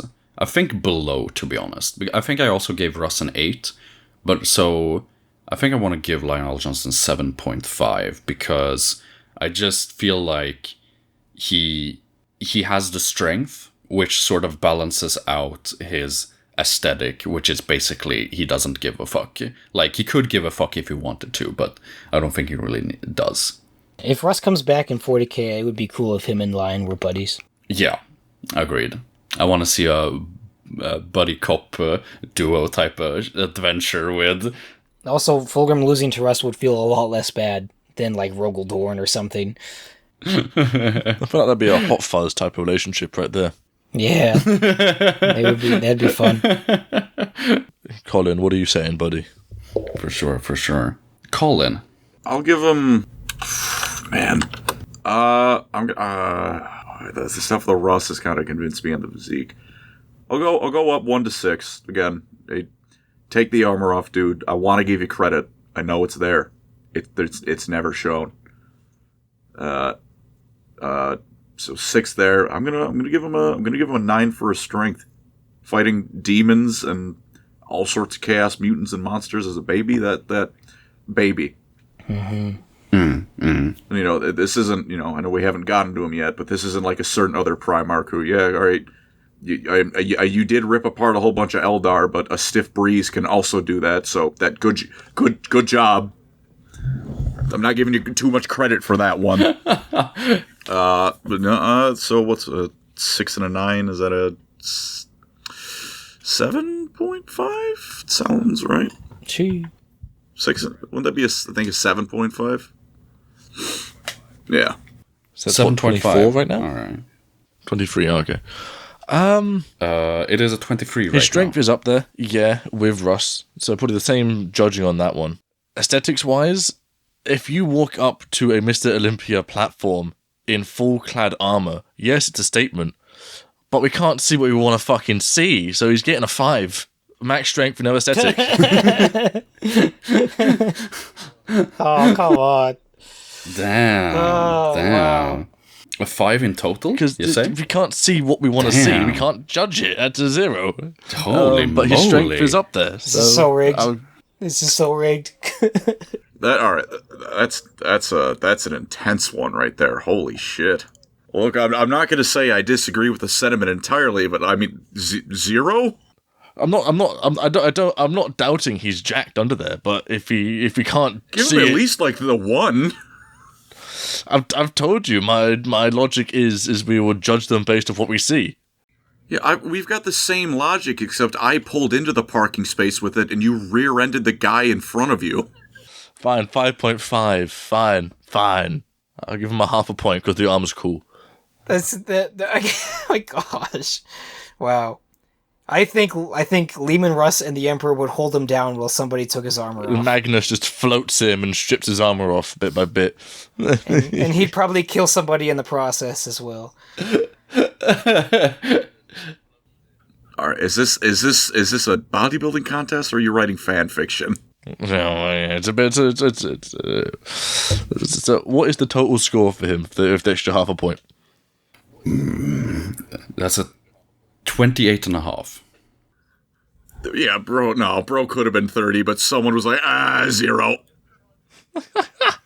Absolutely not. If we can't see his fucking physique, there's nothing to judge.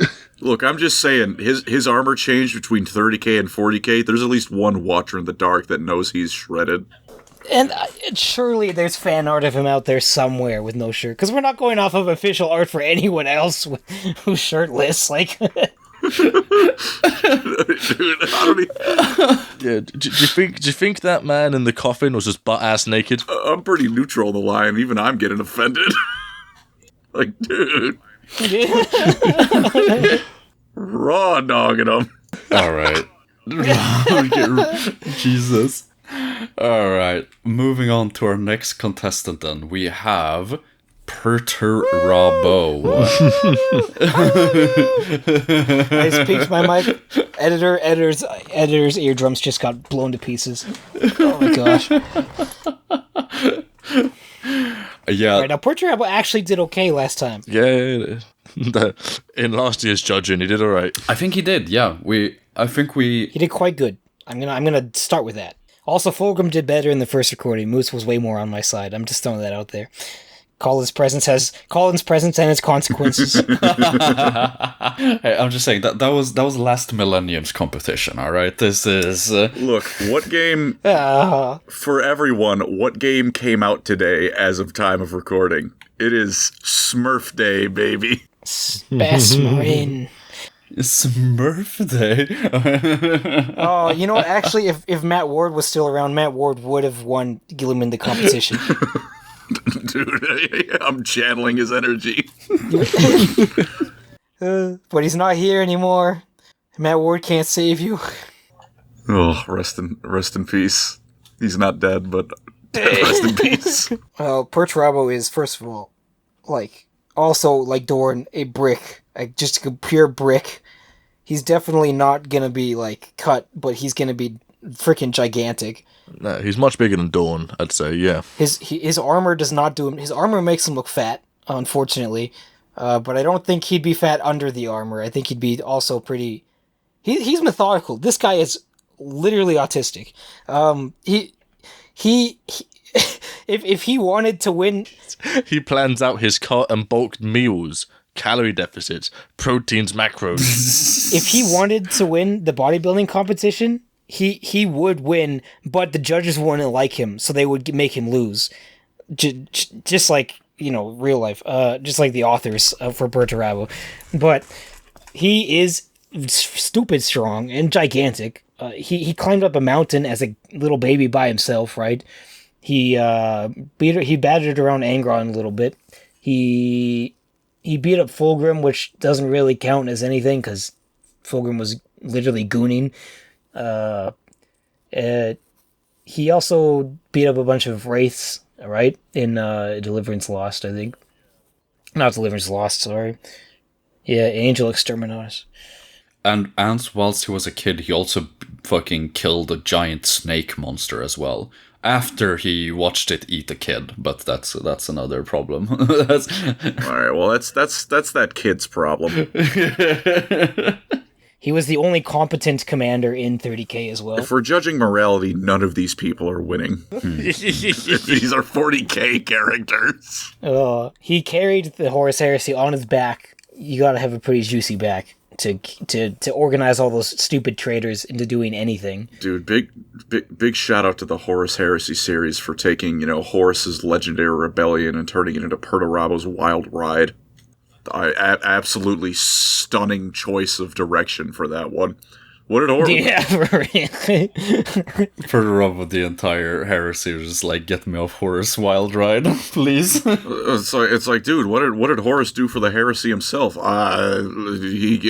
Horus Heresy sounds better. That's it. He gave it the name, and then went to go juice in the Vengeful Spirits Bridge. He pulled a Steve Jobs and took all the credit for it. I think Perturabo, it's hard to, I don't think he'd be as strong as Vulcan though. No, but I'm gonna put some forth in this image, right? This does not look like power armor. He is just carrying it. Like power armor, it carries itself. This, no, that's just a bunch of metal he's wearing. Yeah, that's pure himself. Like back in the scene where he domed / brained Fulgrim with a Warlord Titan miniature, he was out of armor and Fulgrim was in armor, and he just lifted him up like fucking nothing. Yeah, he lifted him up and pounded him against a pillar, just like Colin wants to do with Rabute Gilliman. God, I wish I... Oh my gosh. Fulgrim was mid-goon sesh, though. He was, like, literally edging. I wish I was that. So it's kind of hard to count that one, but still, he did it. I wish I was that rogue trader that called him Robu. Oh my god. I think, also, I guess what I said a long time ago is Perturabo has the mindset, and when you have the mindset, you can do anything. Like, he has the freaking autism anger. Except to ask for a different position once. And he can channel his energy. He's just like me. He's afraid of real conversations. But he has the mindset to hit PRs whenever he wants. So he gets a 10 out of 10 actually for strength, and for physique. Realistically, canon wise, his physique's probably like only a 6 or 7. He's probably just really big. But he's got like Horus build, yeah. Yeah, if it's my turn to make things up, if he's gonna be in a competition, he's gonna bring everything, and he would be the number 1 spot for it. So I'm giving Perturabo a higher score than last time. He's getting a 10. Whoa! All right, damn. Well, just judging based off of this image and his feats of strength, like, I mean, just look at his forearm. Look how thick that fucking thing is. And then you look at his bicep. You know, this guy is. I think this guy is absolutely toned. I think he definitely has it. Strength-wise, absolutely. But I just can't put him. I don't think I can put him close to, like, I can't give him a 10, unfortunately. I'm not being fair. I'm not being fair. I'll admit it. I'm making things up, but this is my one free make things up. If Colin gets one, then I get one.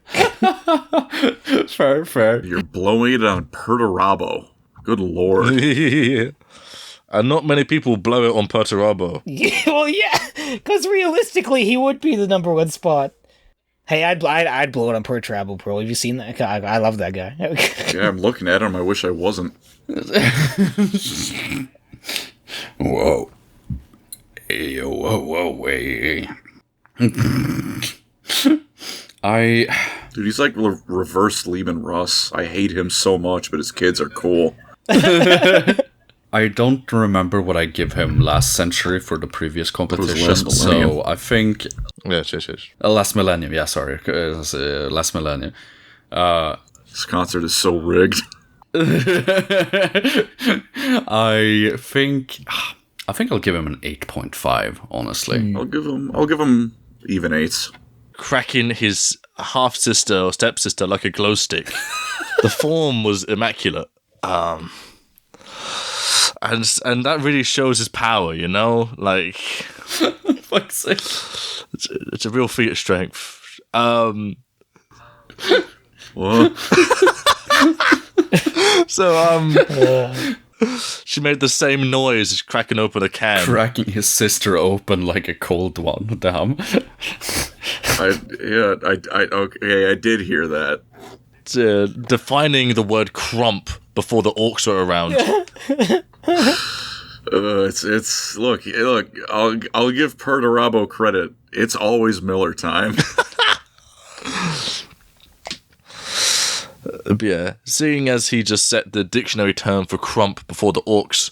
Shout out to whatever her name was, Calliope or Calliope or stupid I'm dying of the backstory OP. Something like that. Kaleidoscope. Got twisted like one here. Yeah, let's go with that. So was that 3 8s? Yeah, that puts him at a 34.5, because that's 2 8s, 1 8.5, and 1 10. Nice. Before we go forwards, maybe edit this part out. We're getting to the same time where the incident happened last time. Should we maybe export Aaron's audio just in case? This incident. I have bought him an external hard drive, so that's... Oh, you did what I was gonna do. Okay, yeah. Okay, very good. Very good. Okay, sorry. We're good. Oh, no worries. So, moving on to our next contestant, we have Mortarid. Gilliman, I just realized Perturabo beat Gilliman. I'm gonna kill someone. One of you is not waking up tomorrow. Oh man. Okay, I'm gonna. See, I'll say what I said before with this picture, Moots, and this isn't Mortarian. You've picked a picture of like a 14th century peasant in the fields. This is bullshit. You know the worst thing is, no, that's Mortarian. Yeah, but I think he looks like that. Yeah, and I think I'm just gonna cut to it. I think I gave Mortarian like a 3 last time. I need a reiteration on his feats of strength if there is any. No, 3. Does he have any feats of strength? He flipped the tank, right? That was the one thing that he did. Yeah, he flipped the tank, yeah. But again, that sounds like I think any Primarch could do that. Yeah, and then Talarn blew him up with many more tanks. I gave Bro a 3 last time. Frick, I might give him a 1. He has 0 feats of strength. Well, no, hold up. Going by your own logic, you would say any Primarch can punch through outside of a spaceship in space. Any Primarch can punch out another Primarch's heart and stuff like that. That equivalates to something. Yeah. I suppose. But if Gilliman is a 5, I think Gilliman could 100% obliterate Mortarion in an arm wrestle, right? Yeah. If we're right, is he stronger than any Primarch? I mean, probably Lorgar. I'd say Lorgar. probably Corvus. Well, I don't. Not that I've. Yeah, Kurz. maybe. I think Kurz is very strong. He has that animal strength. He's got that dog in him. Don't worry, boys. I found an accurate representation. Well, I can't. What do you do? A 2. Don't worry, boys. I found a picture of Morty shirtless. We've got accurate frame of reference now. Sure. You know what? Sure. I'll give Mortarion I'll give Mortarion a 2. Maybe 1 is a little bit much. Picture of Morty shirtless. We've got accurate frame of reference now. I'm afraid. Oh my Oh, really? Let's see this. Oh my god. Sweet Jesus. 10 out of 10.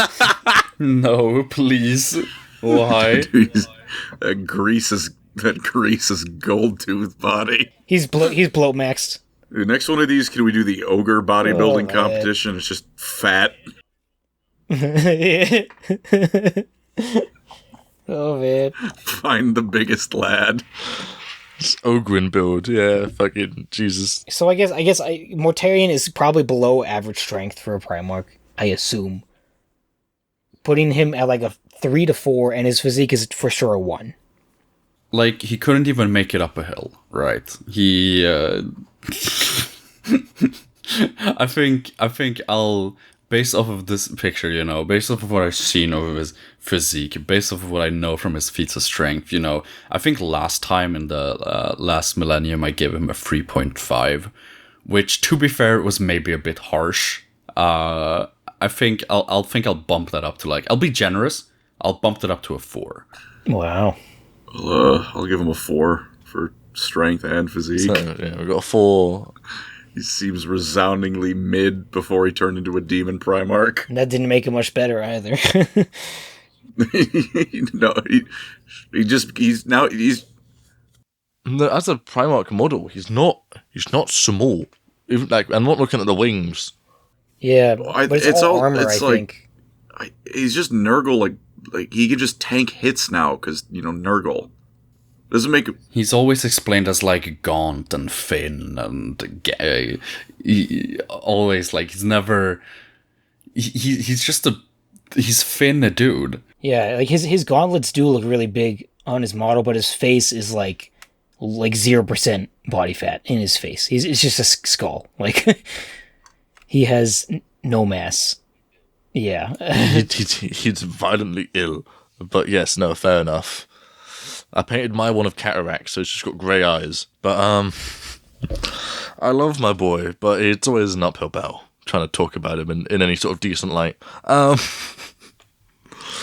The strongest thing about him is his hypocrisy, and that's what kind of makes that's what I kind of enjoy about him.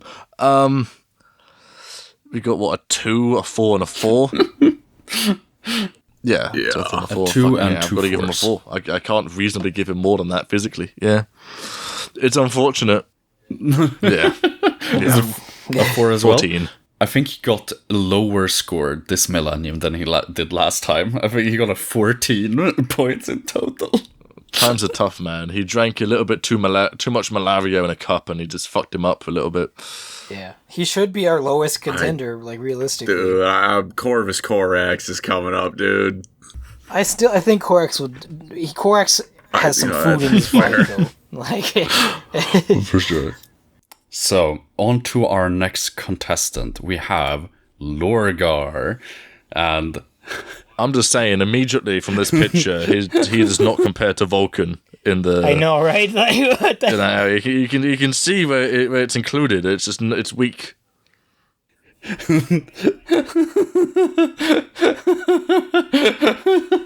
Not in the size department, maybe, but in the conditioning department. That's the biggest cope I've ever heard.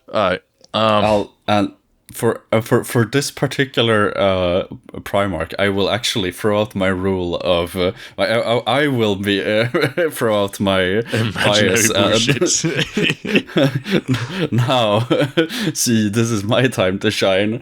Lorgar, canonically, the most similar, in appearance to the Emperor of Mankind. Canonically, a beautiful man.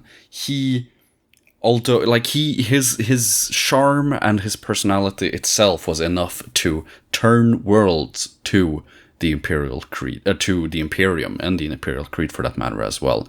This guy, I'm just saying, I think straight out of the bat, I'm gonna be get some flack for this. I'm gonna give him an 8. I think he has the beauty, he has the charm, he has the definition to put him above some of his twinkier brothers. About them. There you go. But what feats of strength give him the score? Yeah. I'm gonna lightly glaze this donut, but I'm not doubling it though. Okay, all right, go ahead. No. What are the feats first? Bro, come on! Oh no, I don't care about them. There you go. You guys are crazy. That's my fellow judge. That is bullshit. No moots. A number on strength. I'll 8 all around. I might need to get the glaze remover. It's not a hard remover, but I do have 3 things I'd like to say. Mm-hmm. No. All right. Well, I'd like to think if he looks most like his father. If your dad is jacked, how about give us a number then? Give us a number. And I guess if your mom is also jacked, then you're probably gonna be jacked too, right? All right. Yeah. Now I have one of them is a genuine. One's just an observation. I respect the 8-pack, right? 2, is him? I know he's the one who he looks the most like the Emperor. Is that? I always thought is that all of them? Because I always thought that was just his face. This is a genuine question. I knew that was coming. My options were limited. All right, this is. I found the one where his abs were chiseled to all hell, and that I was like, all right. But I had similar concerns when I chose this image. I'll be honest. Fair enough. And my final question is that you've said all these nice things about him.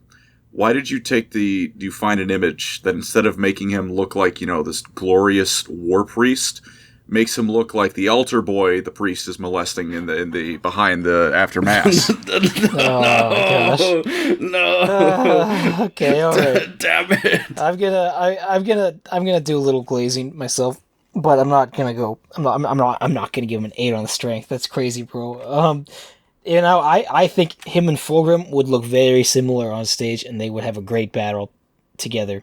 And if I gave Fulgrim a 10 for his aspects, I gotta give Lorgar a 10 as well. It's not the same thing as Vulcan and stuff, but in a different realm. In the other aspects of bodybuilding, I think he also deserves a 10. Him and Corfera are gonna have a real intense prayer session. Are you minusing for the hairline? Hey, he's just like me, bro. He's just like me, all right? That makes sense, yeah. And also, Vulcan is bald. So, but his... Am I the only one with hair here? Wait a minute. What the fuck? His feats of strength, if I gave Mortarion a 2 for feats of strength, Lorgar deserves a 3 or a 4, probably.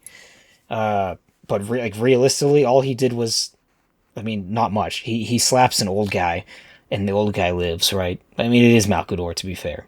It doesn't really count, but for strength, I'd give him a 2 or a 3.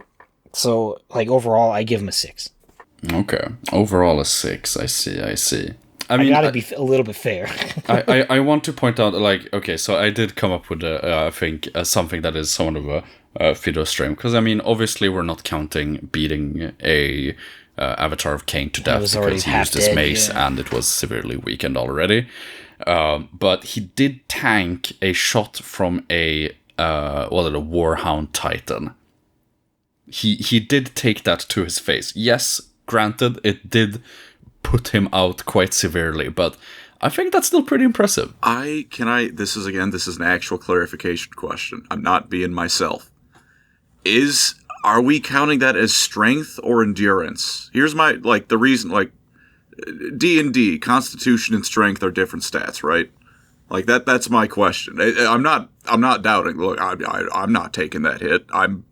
There is no Colin left. I have been erased from existence. I am a grease puddle at best. But I'm just wondering how many points towards his strength does he get? You got to be somewhat strong to do that, but also it's like you can take a hit. Can you give it back? Yeah, he's not exactly deflecting it or anything, is he? Yeah. Dude, you heard me a few Primarchs ago, my brother. I am not arguing you on the bias. No, like I'll be completely honest. This is just me talking with the bias. It's so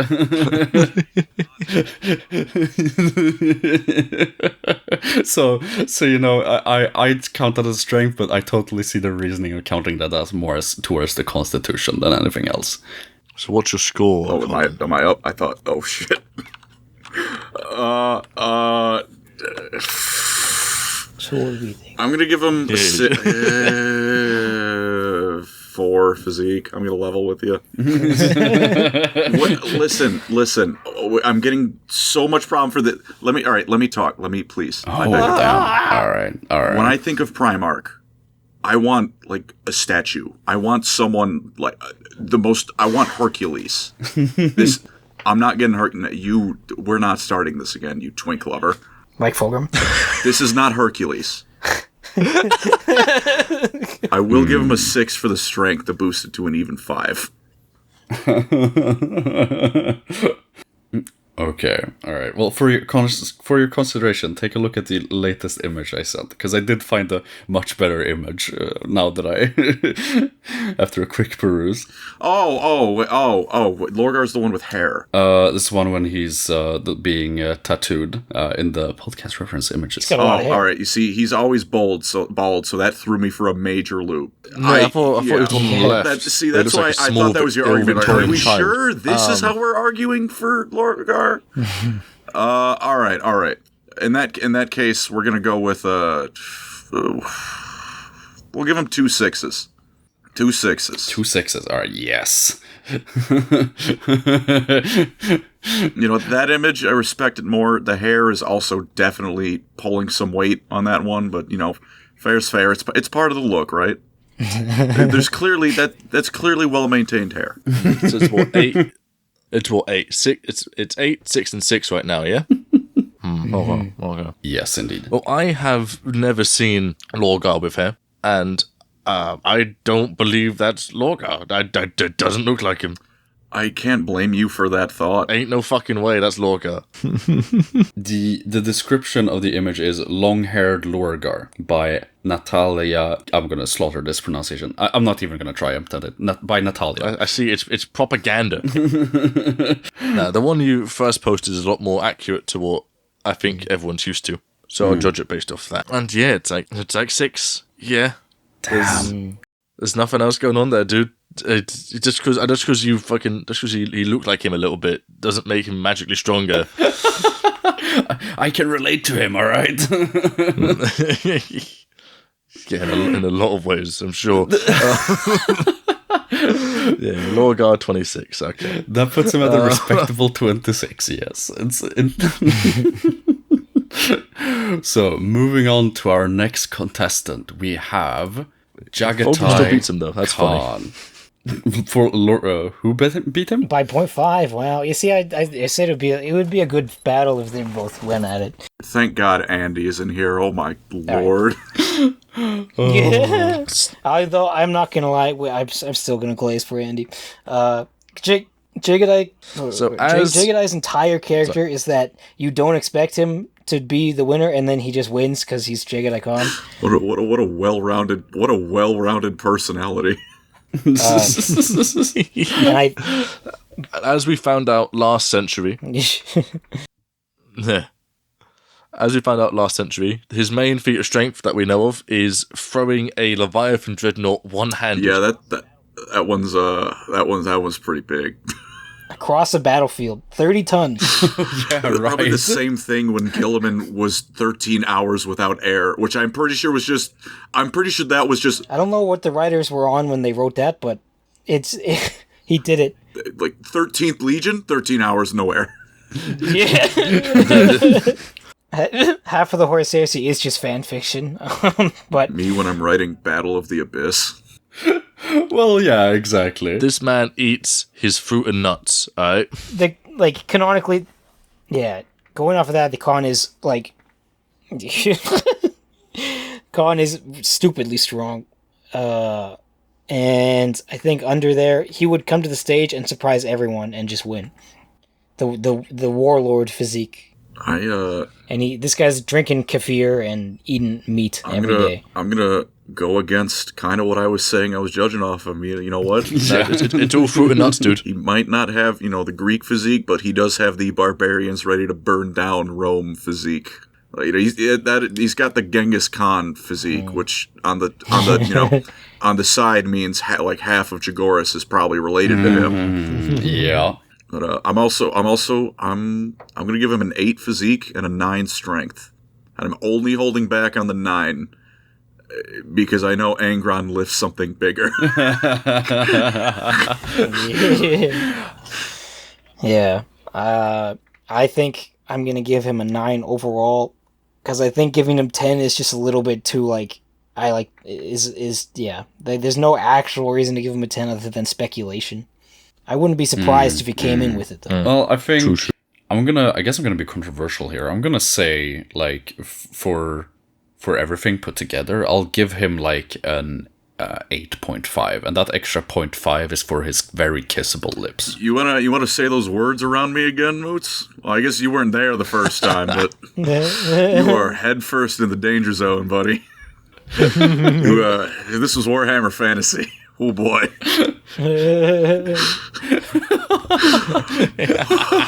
Where is that elf? That's why I got discontinued. It got 2 not safe for work. Colin, what did you say you would give him? I give him an 8.5, a 9 for the strength and an 8 for the physique. And again, I just want to clarify, the 9 isn't a 10, because again, Angron lifts something bigger. And that leaves our head judge. What do you have to say? Yes. Leviathan Dreadnought tossing is very, very impressive. Yes, I'll give him that.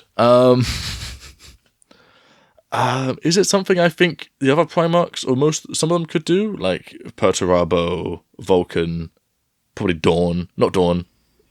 Horus, yeah. Some of them, maybe. Like our 10 out of 10 Primarchs, I think. Because, remember, this was across the whole battlefield. It wasn't just, a couple meters. Yeah, I'll probably give him strength 8.5, and physique at a 7.5. So I'll give him an 8.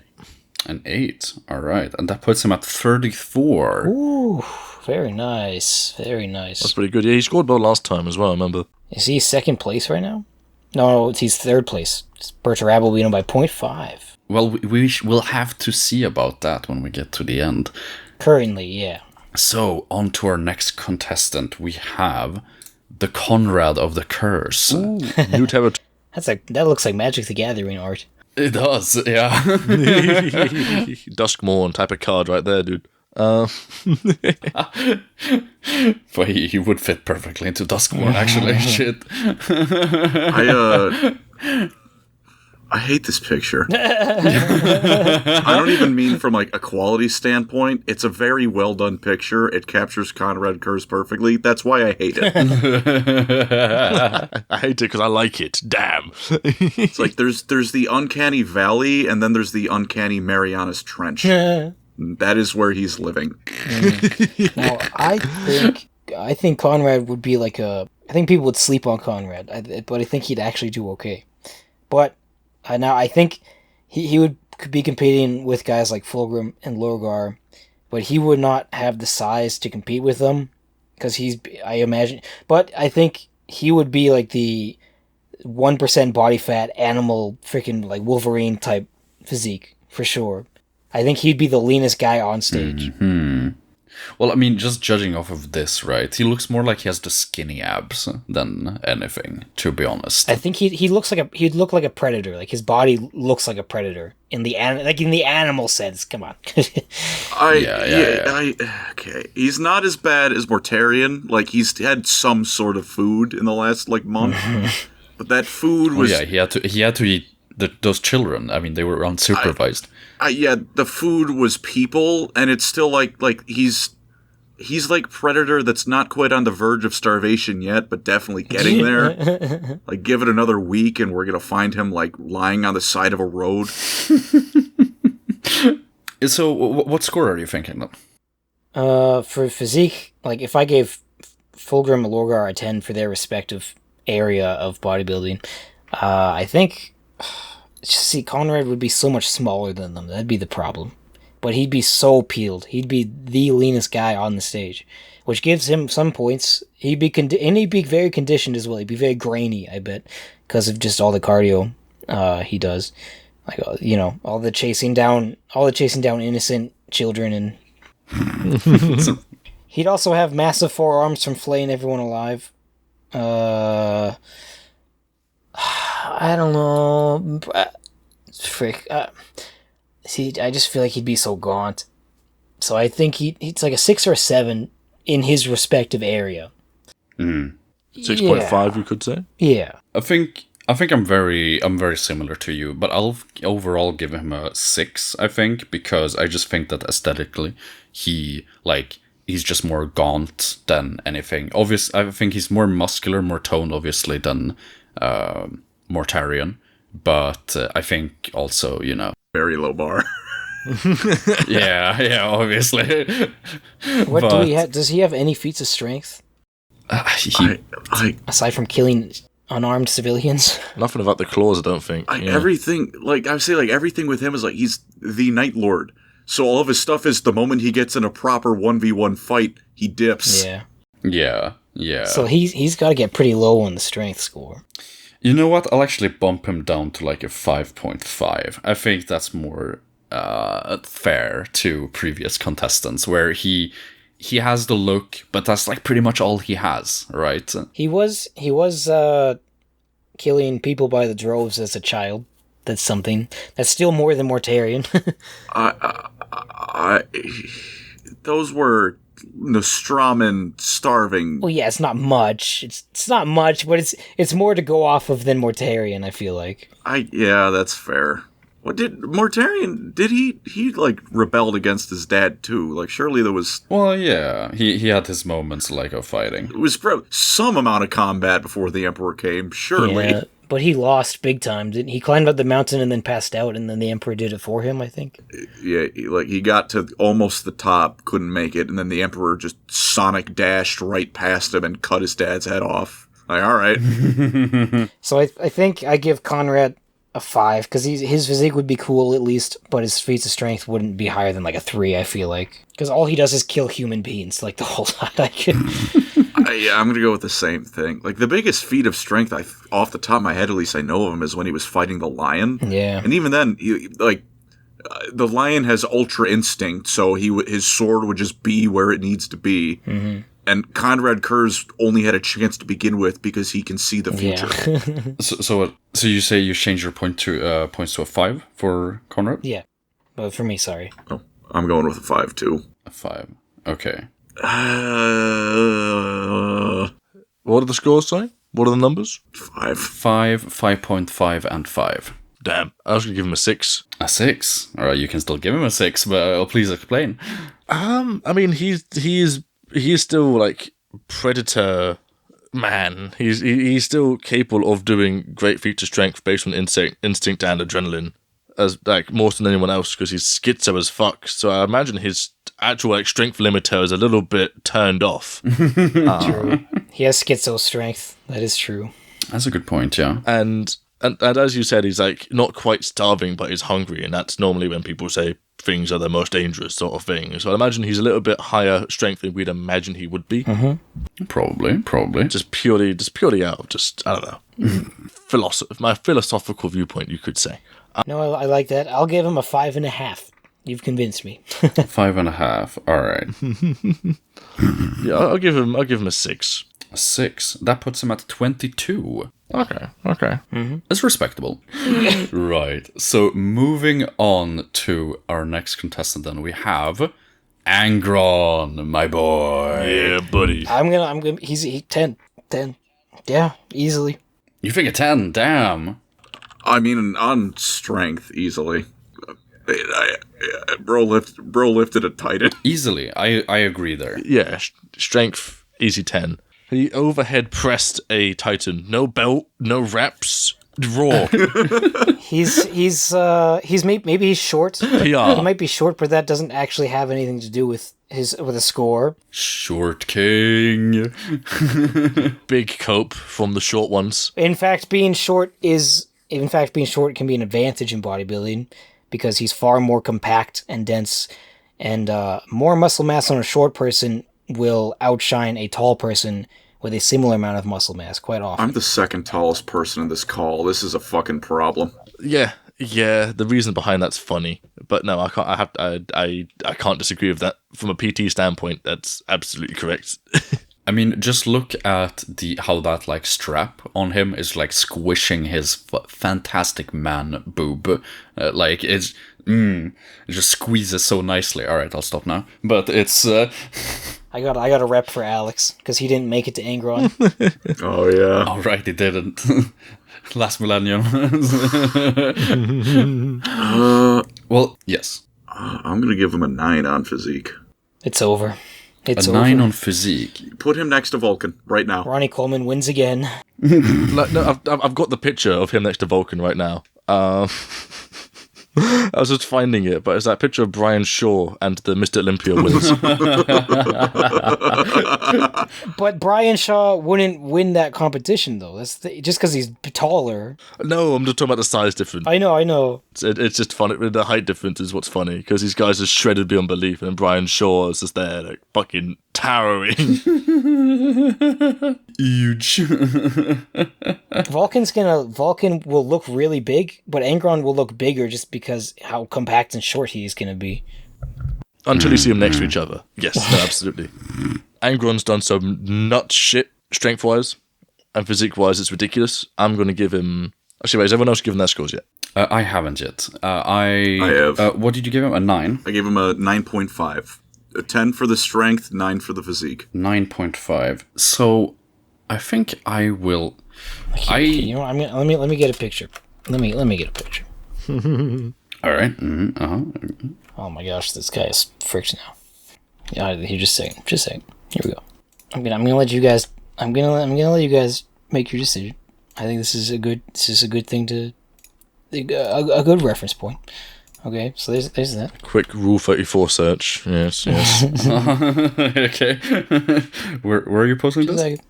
I gotta get a couple pictures here. This is gonna be real heinous. This is gonna be 3. He's cropping it as we speak. This is gonna be 3 direct messages. This is not going to the podcast references.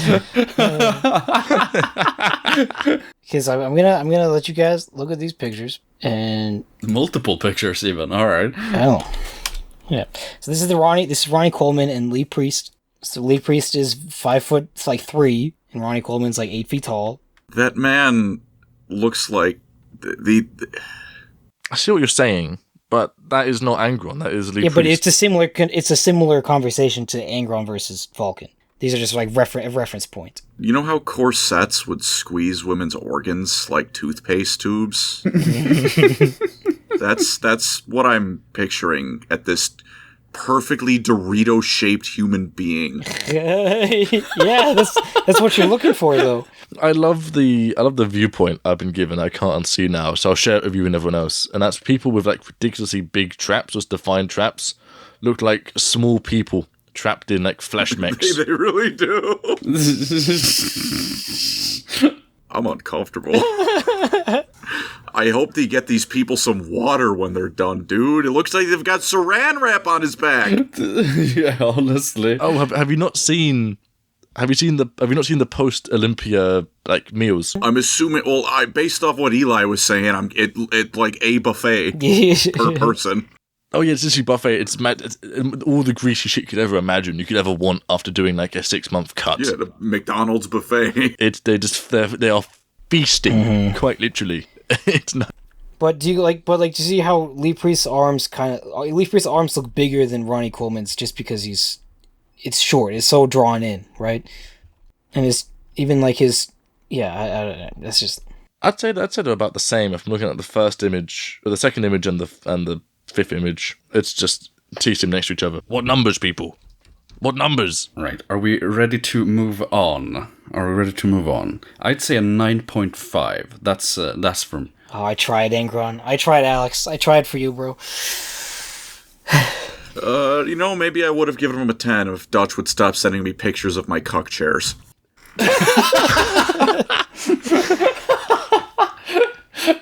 I'm trying to leave my bias here. I mean, Is it 9.5 across the board, gentlemen? Yes. I give him a 10. actually, fuck it. You know what? I don't think it's a bias. Giving him a 10. Okay, so you got 1 10 and what, 3 9.5s? Hey, I gave him a 10 from the start, dog. I'll give him a 10 instead. So that's 2 10s and Colin 9.5. 9.5? No, so I'll give him a 10.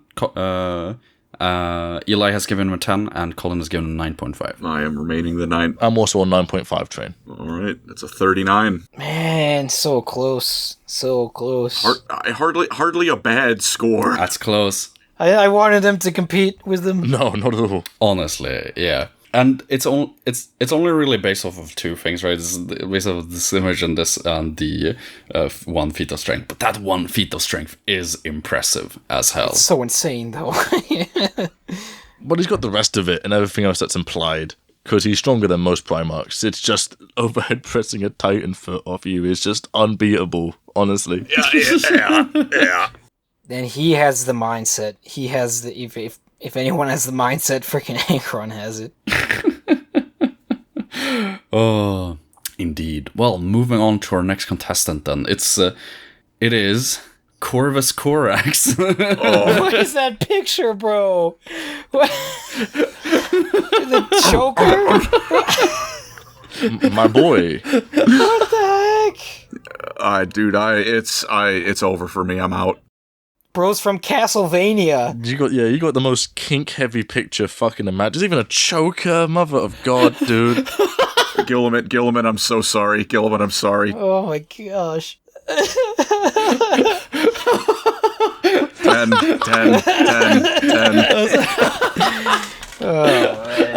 As I said before, not all Primarchs were made equal. I tried finding good art of each one. I only found for some of them.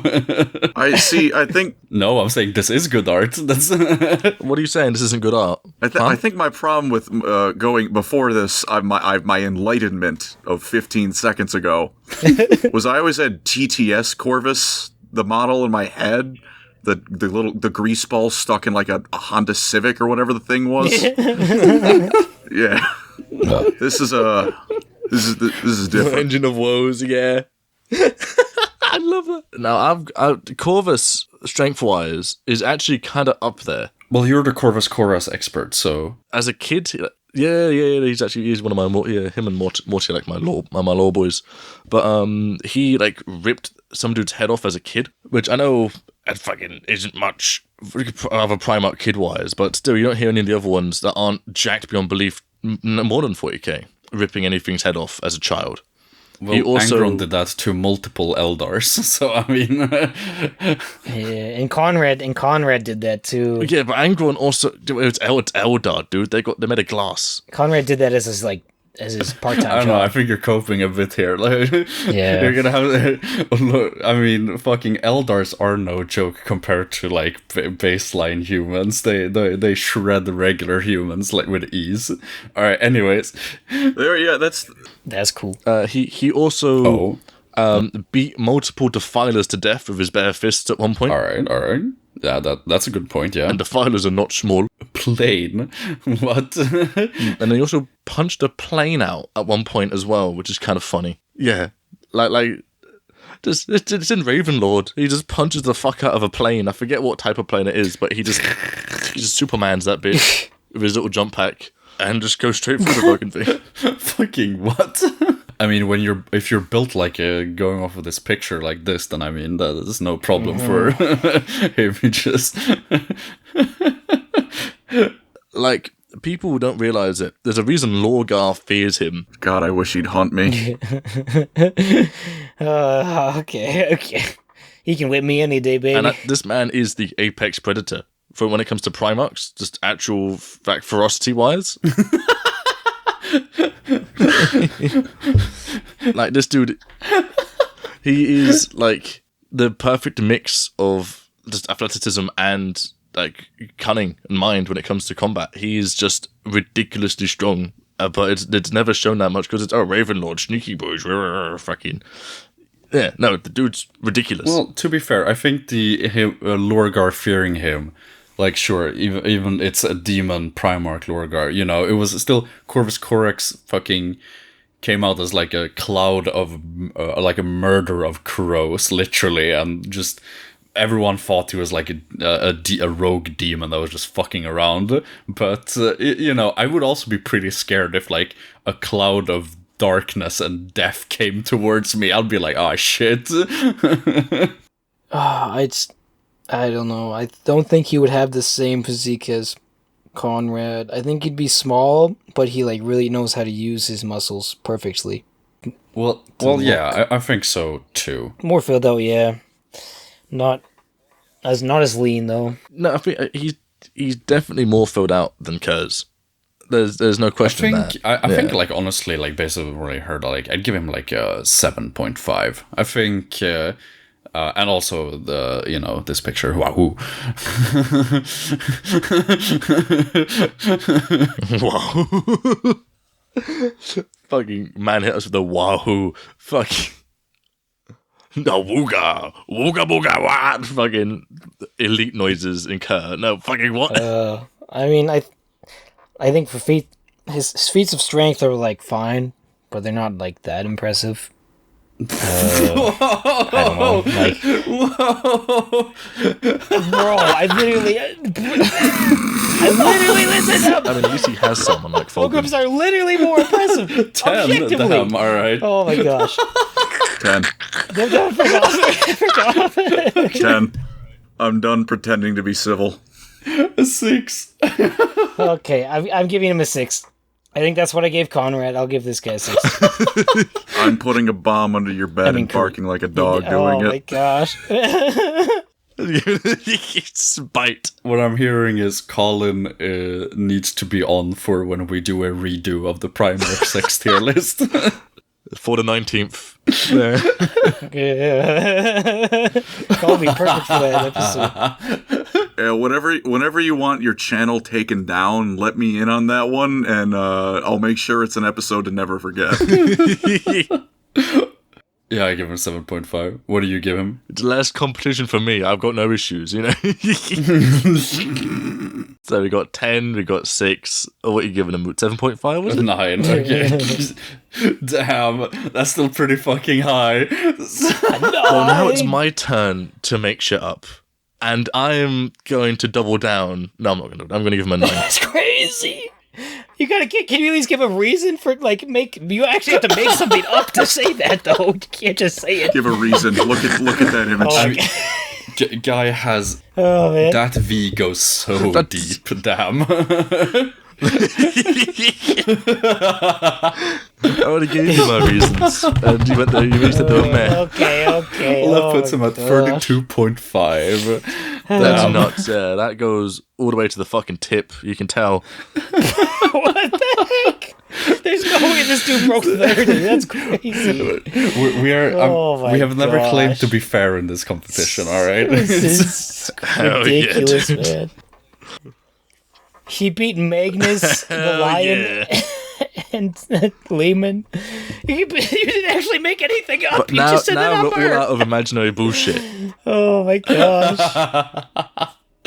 Moving on to the next contestant, we have Alfarius.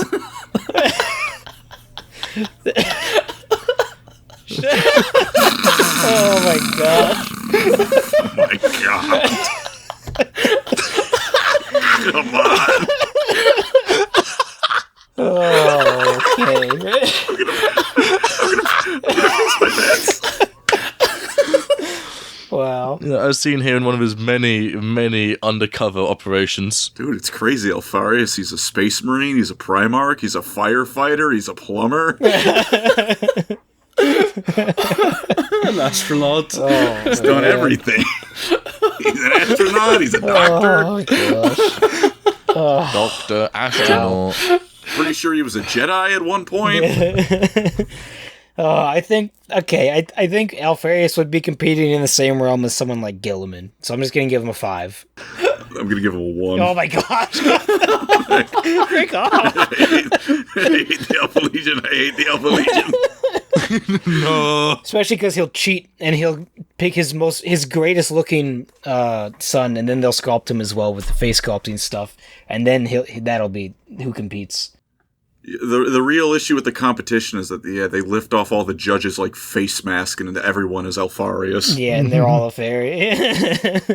I don't know. 5 across the board, completely average. Okay, all right.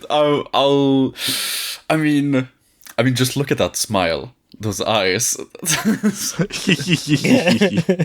were you saying, Colin? I swear to God, if there's if we go to a Megon and it's I'm just saying. If we go to a Megon and it's just this image flipped on its side, I'm leaving the call. Oh man, true. There's 2 of them in the composition. I mean, clearly this is the best. Like, I mean, this guy. I mean, he's done everything, right? I mean, he can be whatever he wants, right? So if he wants to, one couldn't make it for some reason. Don't know why. A world class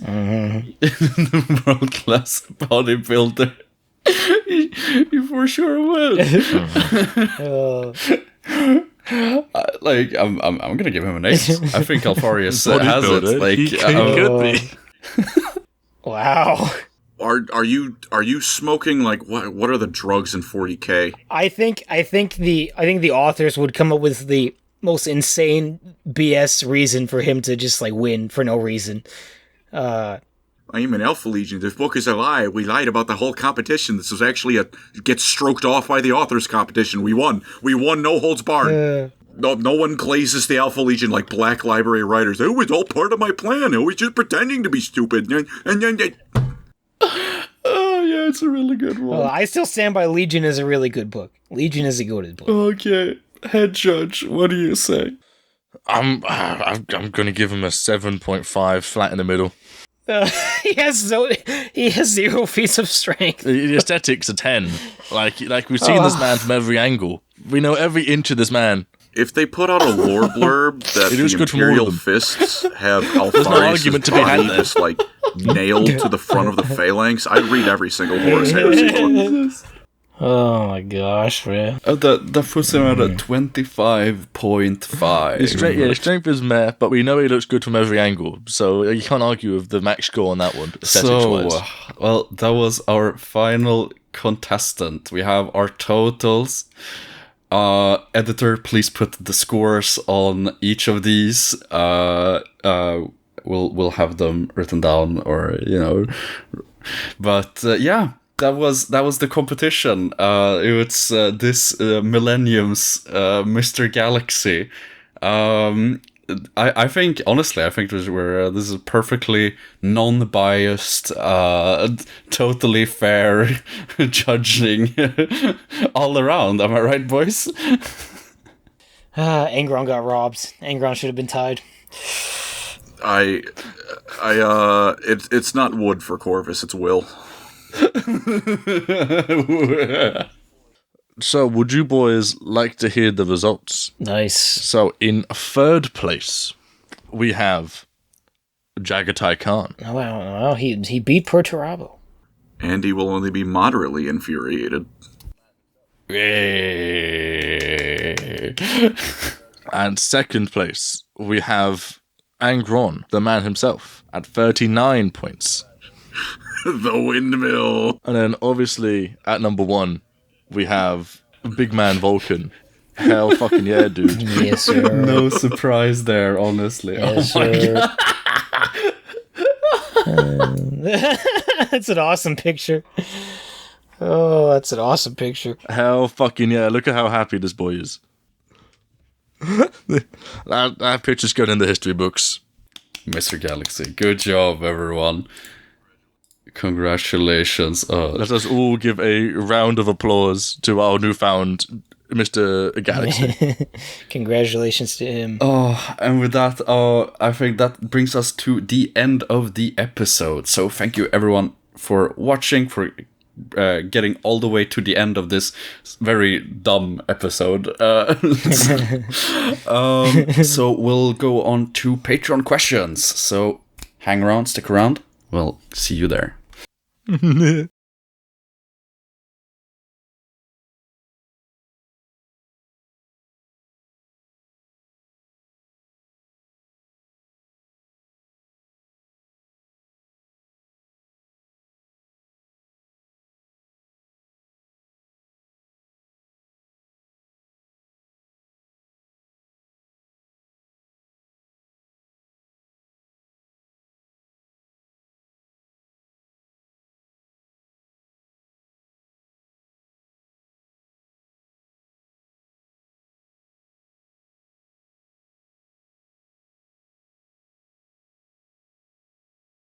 Hello! Thank you for watching this episode of the Astartes Anonymous podcast.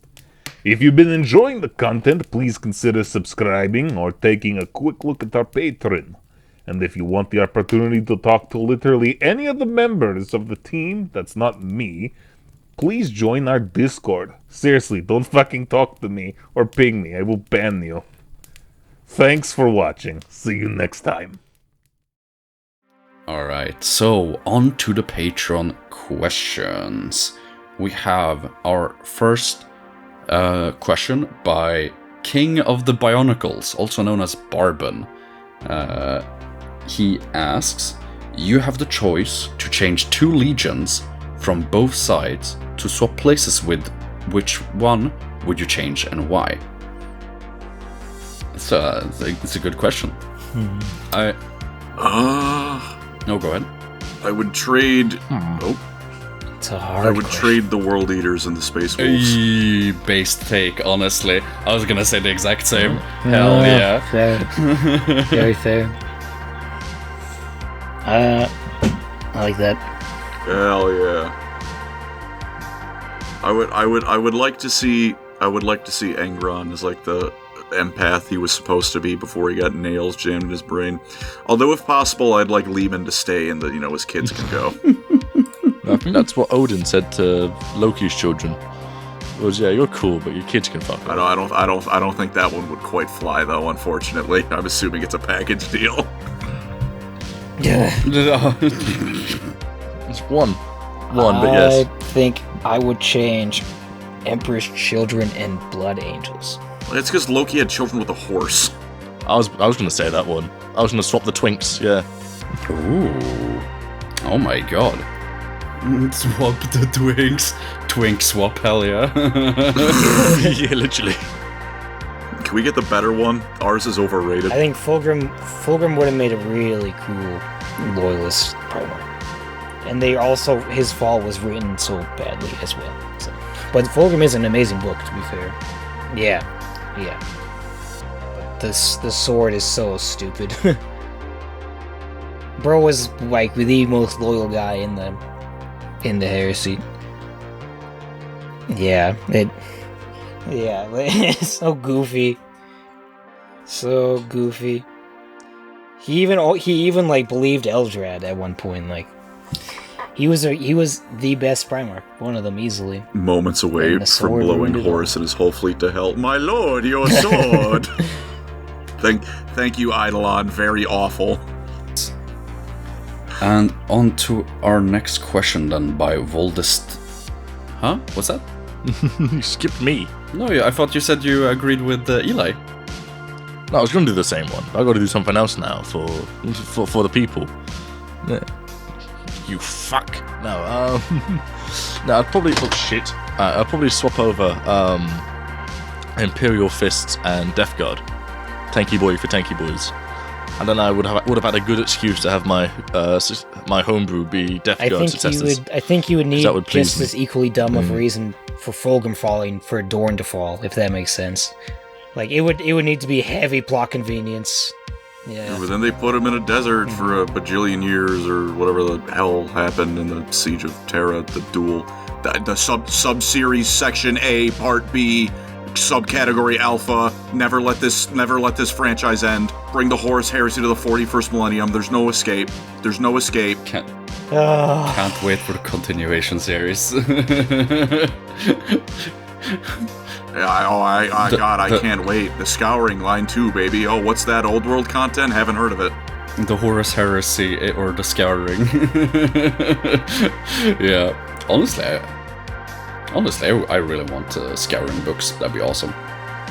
Anyways, Voldestarian asks, if you all became demon princes, what would your demon world consist of to support your chosen chaos god? No limitations. You guys do not have to pick unique gods unless you want to. So, I guess what he's asking is what chaos god would you follow? And I think for me, That's not the question. No. He's asking if you were a demon prince, what would your world that you'd have? Because demon princes, I believe, normally have worlds have in it. What would it be? You can't specify what god, but What would the inhabitants of was your like, what's world your of world? choice be? Oh, that's a pretty advanced question. Well, so I think I would, realistically, although I would like to be, I think I'd go with like a cornate planet, and I'd install a gym every 20 meters. Or no, sorry. Every 8 meter, there'd be some new gym equipment. Just ooh, you can reach higher than that. Gladiatory arena. Come on.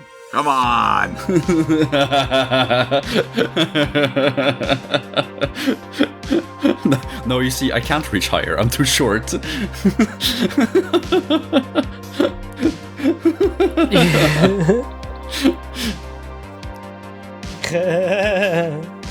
Oh yeah. Oh, I think I'd have similar to Moots, but I think I'd say it'd be Chaos Undivided, because it would wax and wane through the bodybuilding mental illnesses.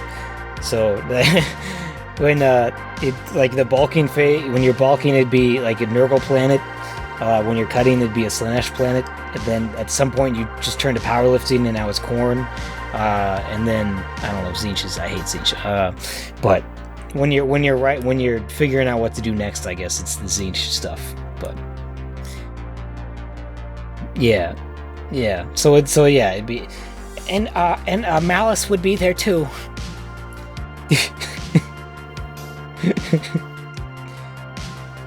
Just when you're planning your workout that day. I am Malice's strongest supporter.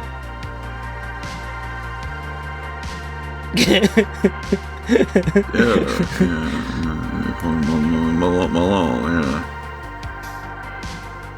I would like to hit people with Malice with brick.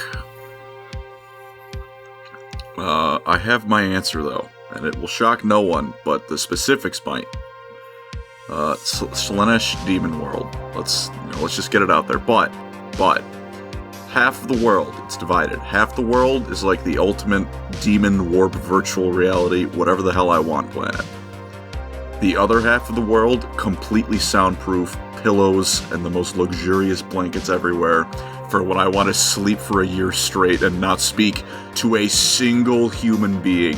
If I hear a single sound that isn't the wind, it's not right. So it's half and half. It's like what is the Star Trek thing? The holodeck. But like, real, because warp magic. And then the other half, complete comfort and dead silence. Yes. Obviously Nurgle. Has to be Nurgle.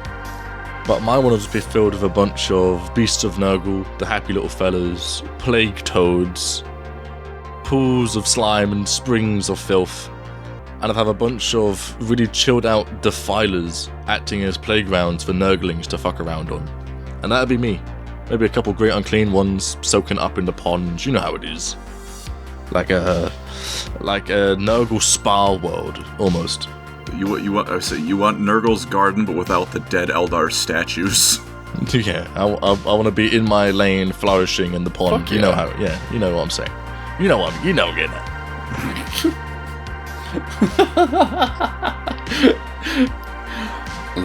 I think that all sounds really good, actually. And we covered pretty much most of the bases as well. So, hell yeah. And then we have, finally, for our final Patreon question, we have Tech Priest 3x01, who asks, if you could commission a new trilogy for any character, faction, or some era in the 40k setting, what would it be, and who would write it? Written by someone specific. God, I don't know the answer to that last one. A new trilogy for a faction, character, or era. Completely rewrite the Inari trilogy, but have it written by William King. I know he knows how to write. He wrote Gotrek and Felix, he wrote Ragnar, he wrote the Tyrion and Teclis books. I know he knows how to write. Please give it to him. Take it away from Gav Thorpe.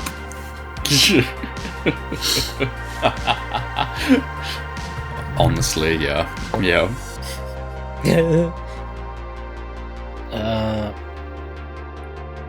I don't know if this is a legit answer, but I want Clone Fulgrim books, please. It's never gonna happen. Clone Grim books, and I mean, I'll cheap out, and I gotta choose William King too, because I don't know the other authors that well. Well, I think I would go for... There's two trilogies that I would like. One of them would be a trilogy for Titus, because we all know he's back. That's no spoiler, but what he's been up to during his time gone. And it is very vaguely referenced in online posts. But for the author of that, I'm not entirely sure, to be honest. But if I want to play it safe, I just go with the same author that I would want for the next one, which is a Scouring trilogy by ADB.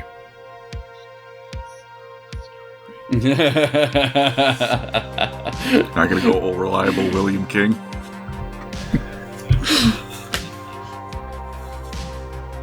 Can I, was that, if the question, did it specify, like, 40k faction, or like, 40k specific?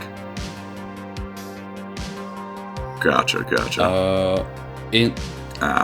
It says, any in the 40k so give Gelt his own trilogy, put him in 40k. But you... Yeah, there we go. I am supreme. Please. They'll never do it because they're cowards. The brick flies out of nowhere. But I know what the people want. By people, I mean the voices in my head. No.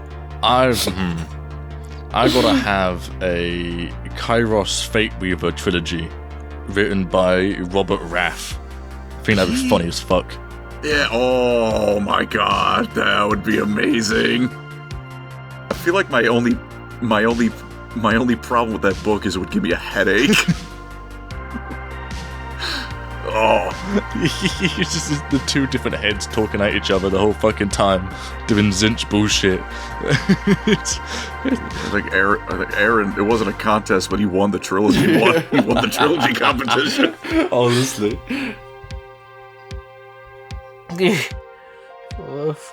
I think bonus answer, I would have them rewrite all the Alpha Legion books for the Horus Heresy, except for the first one, maybe.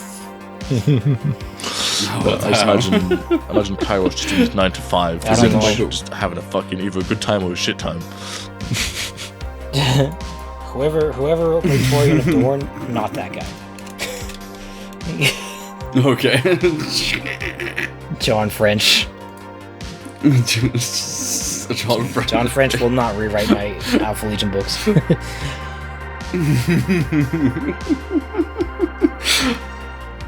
Wow. What the hell? Expensive, what the fuck? I love this hobby so much. I love spending money. Fuck. Well, yes, but I think that brings us to the end of this segment. So I want to say thank you all very much for our wonderful guests. Thank you, Eli. Thank you, Pancreas. Thank you, Colin.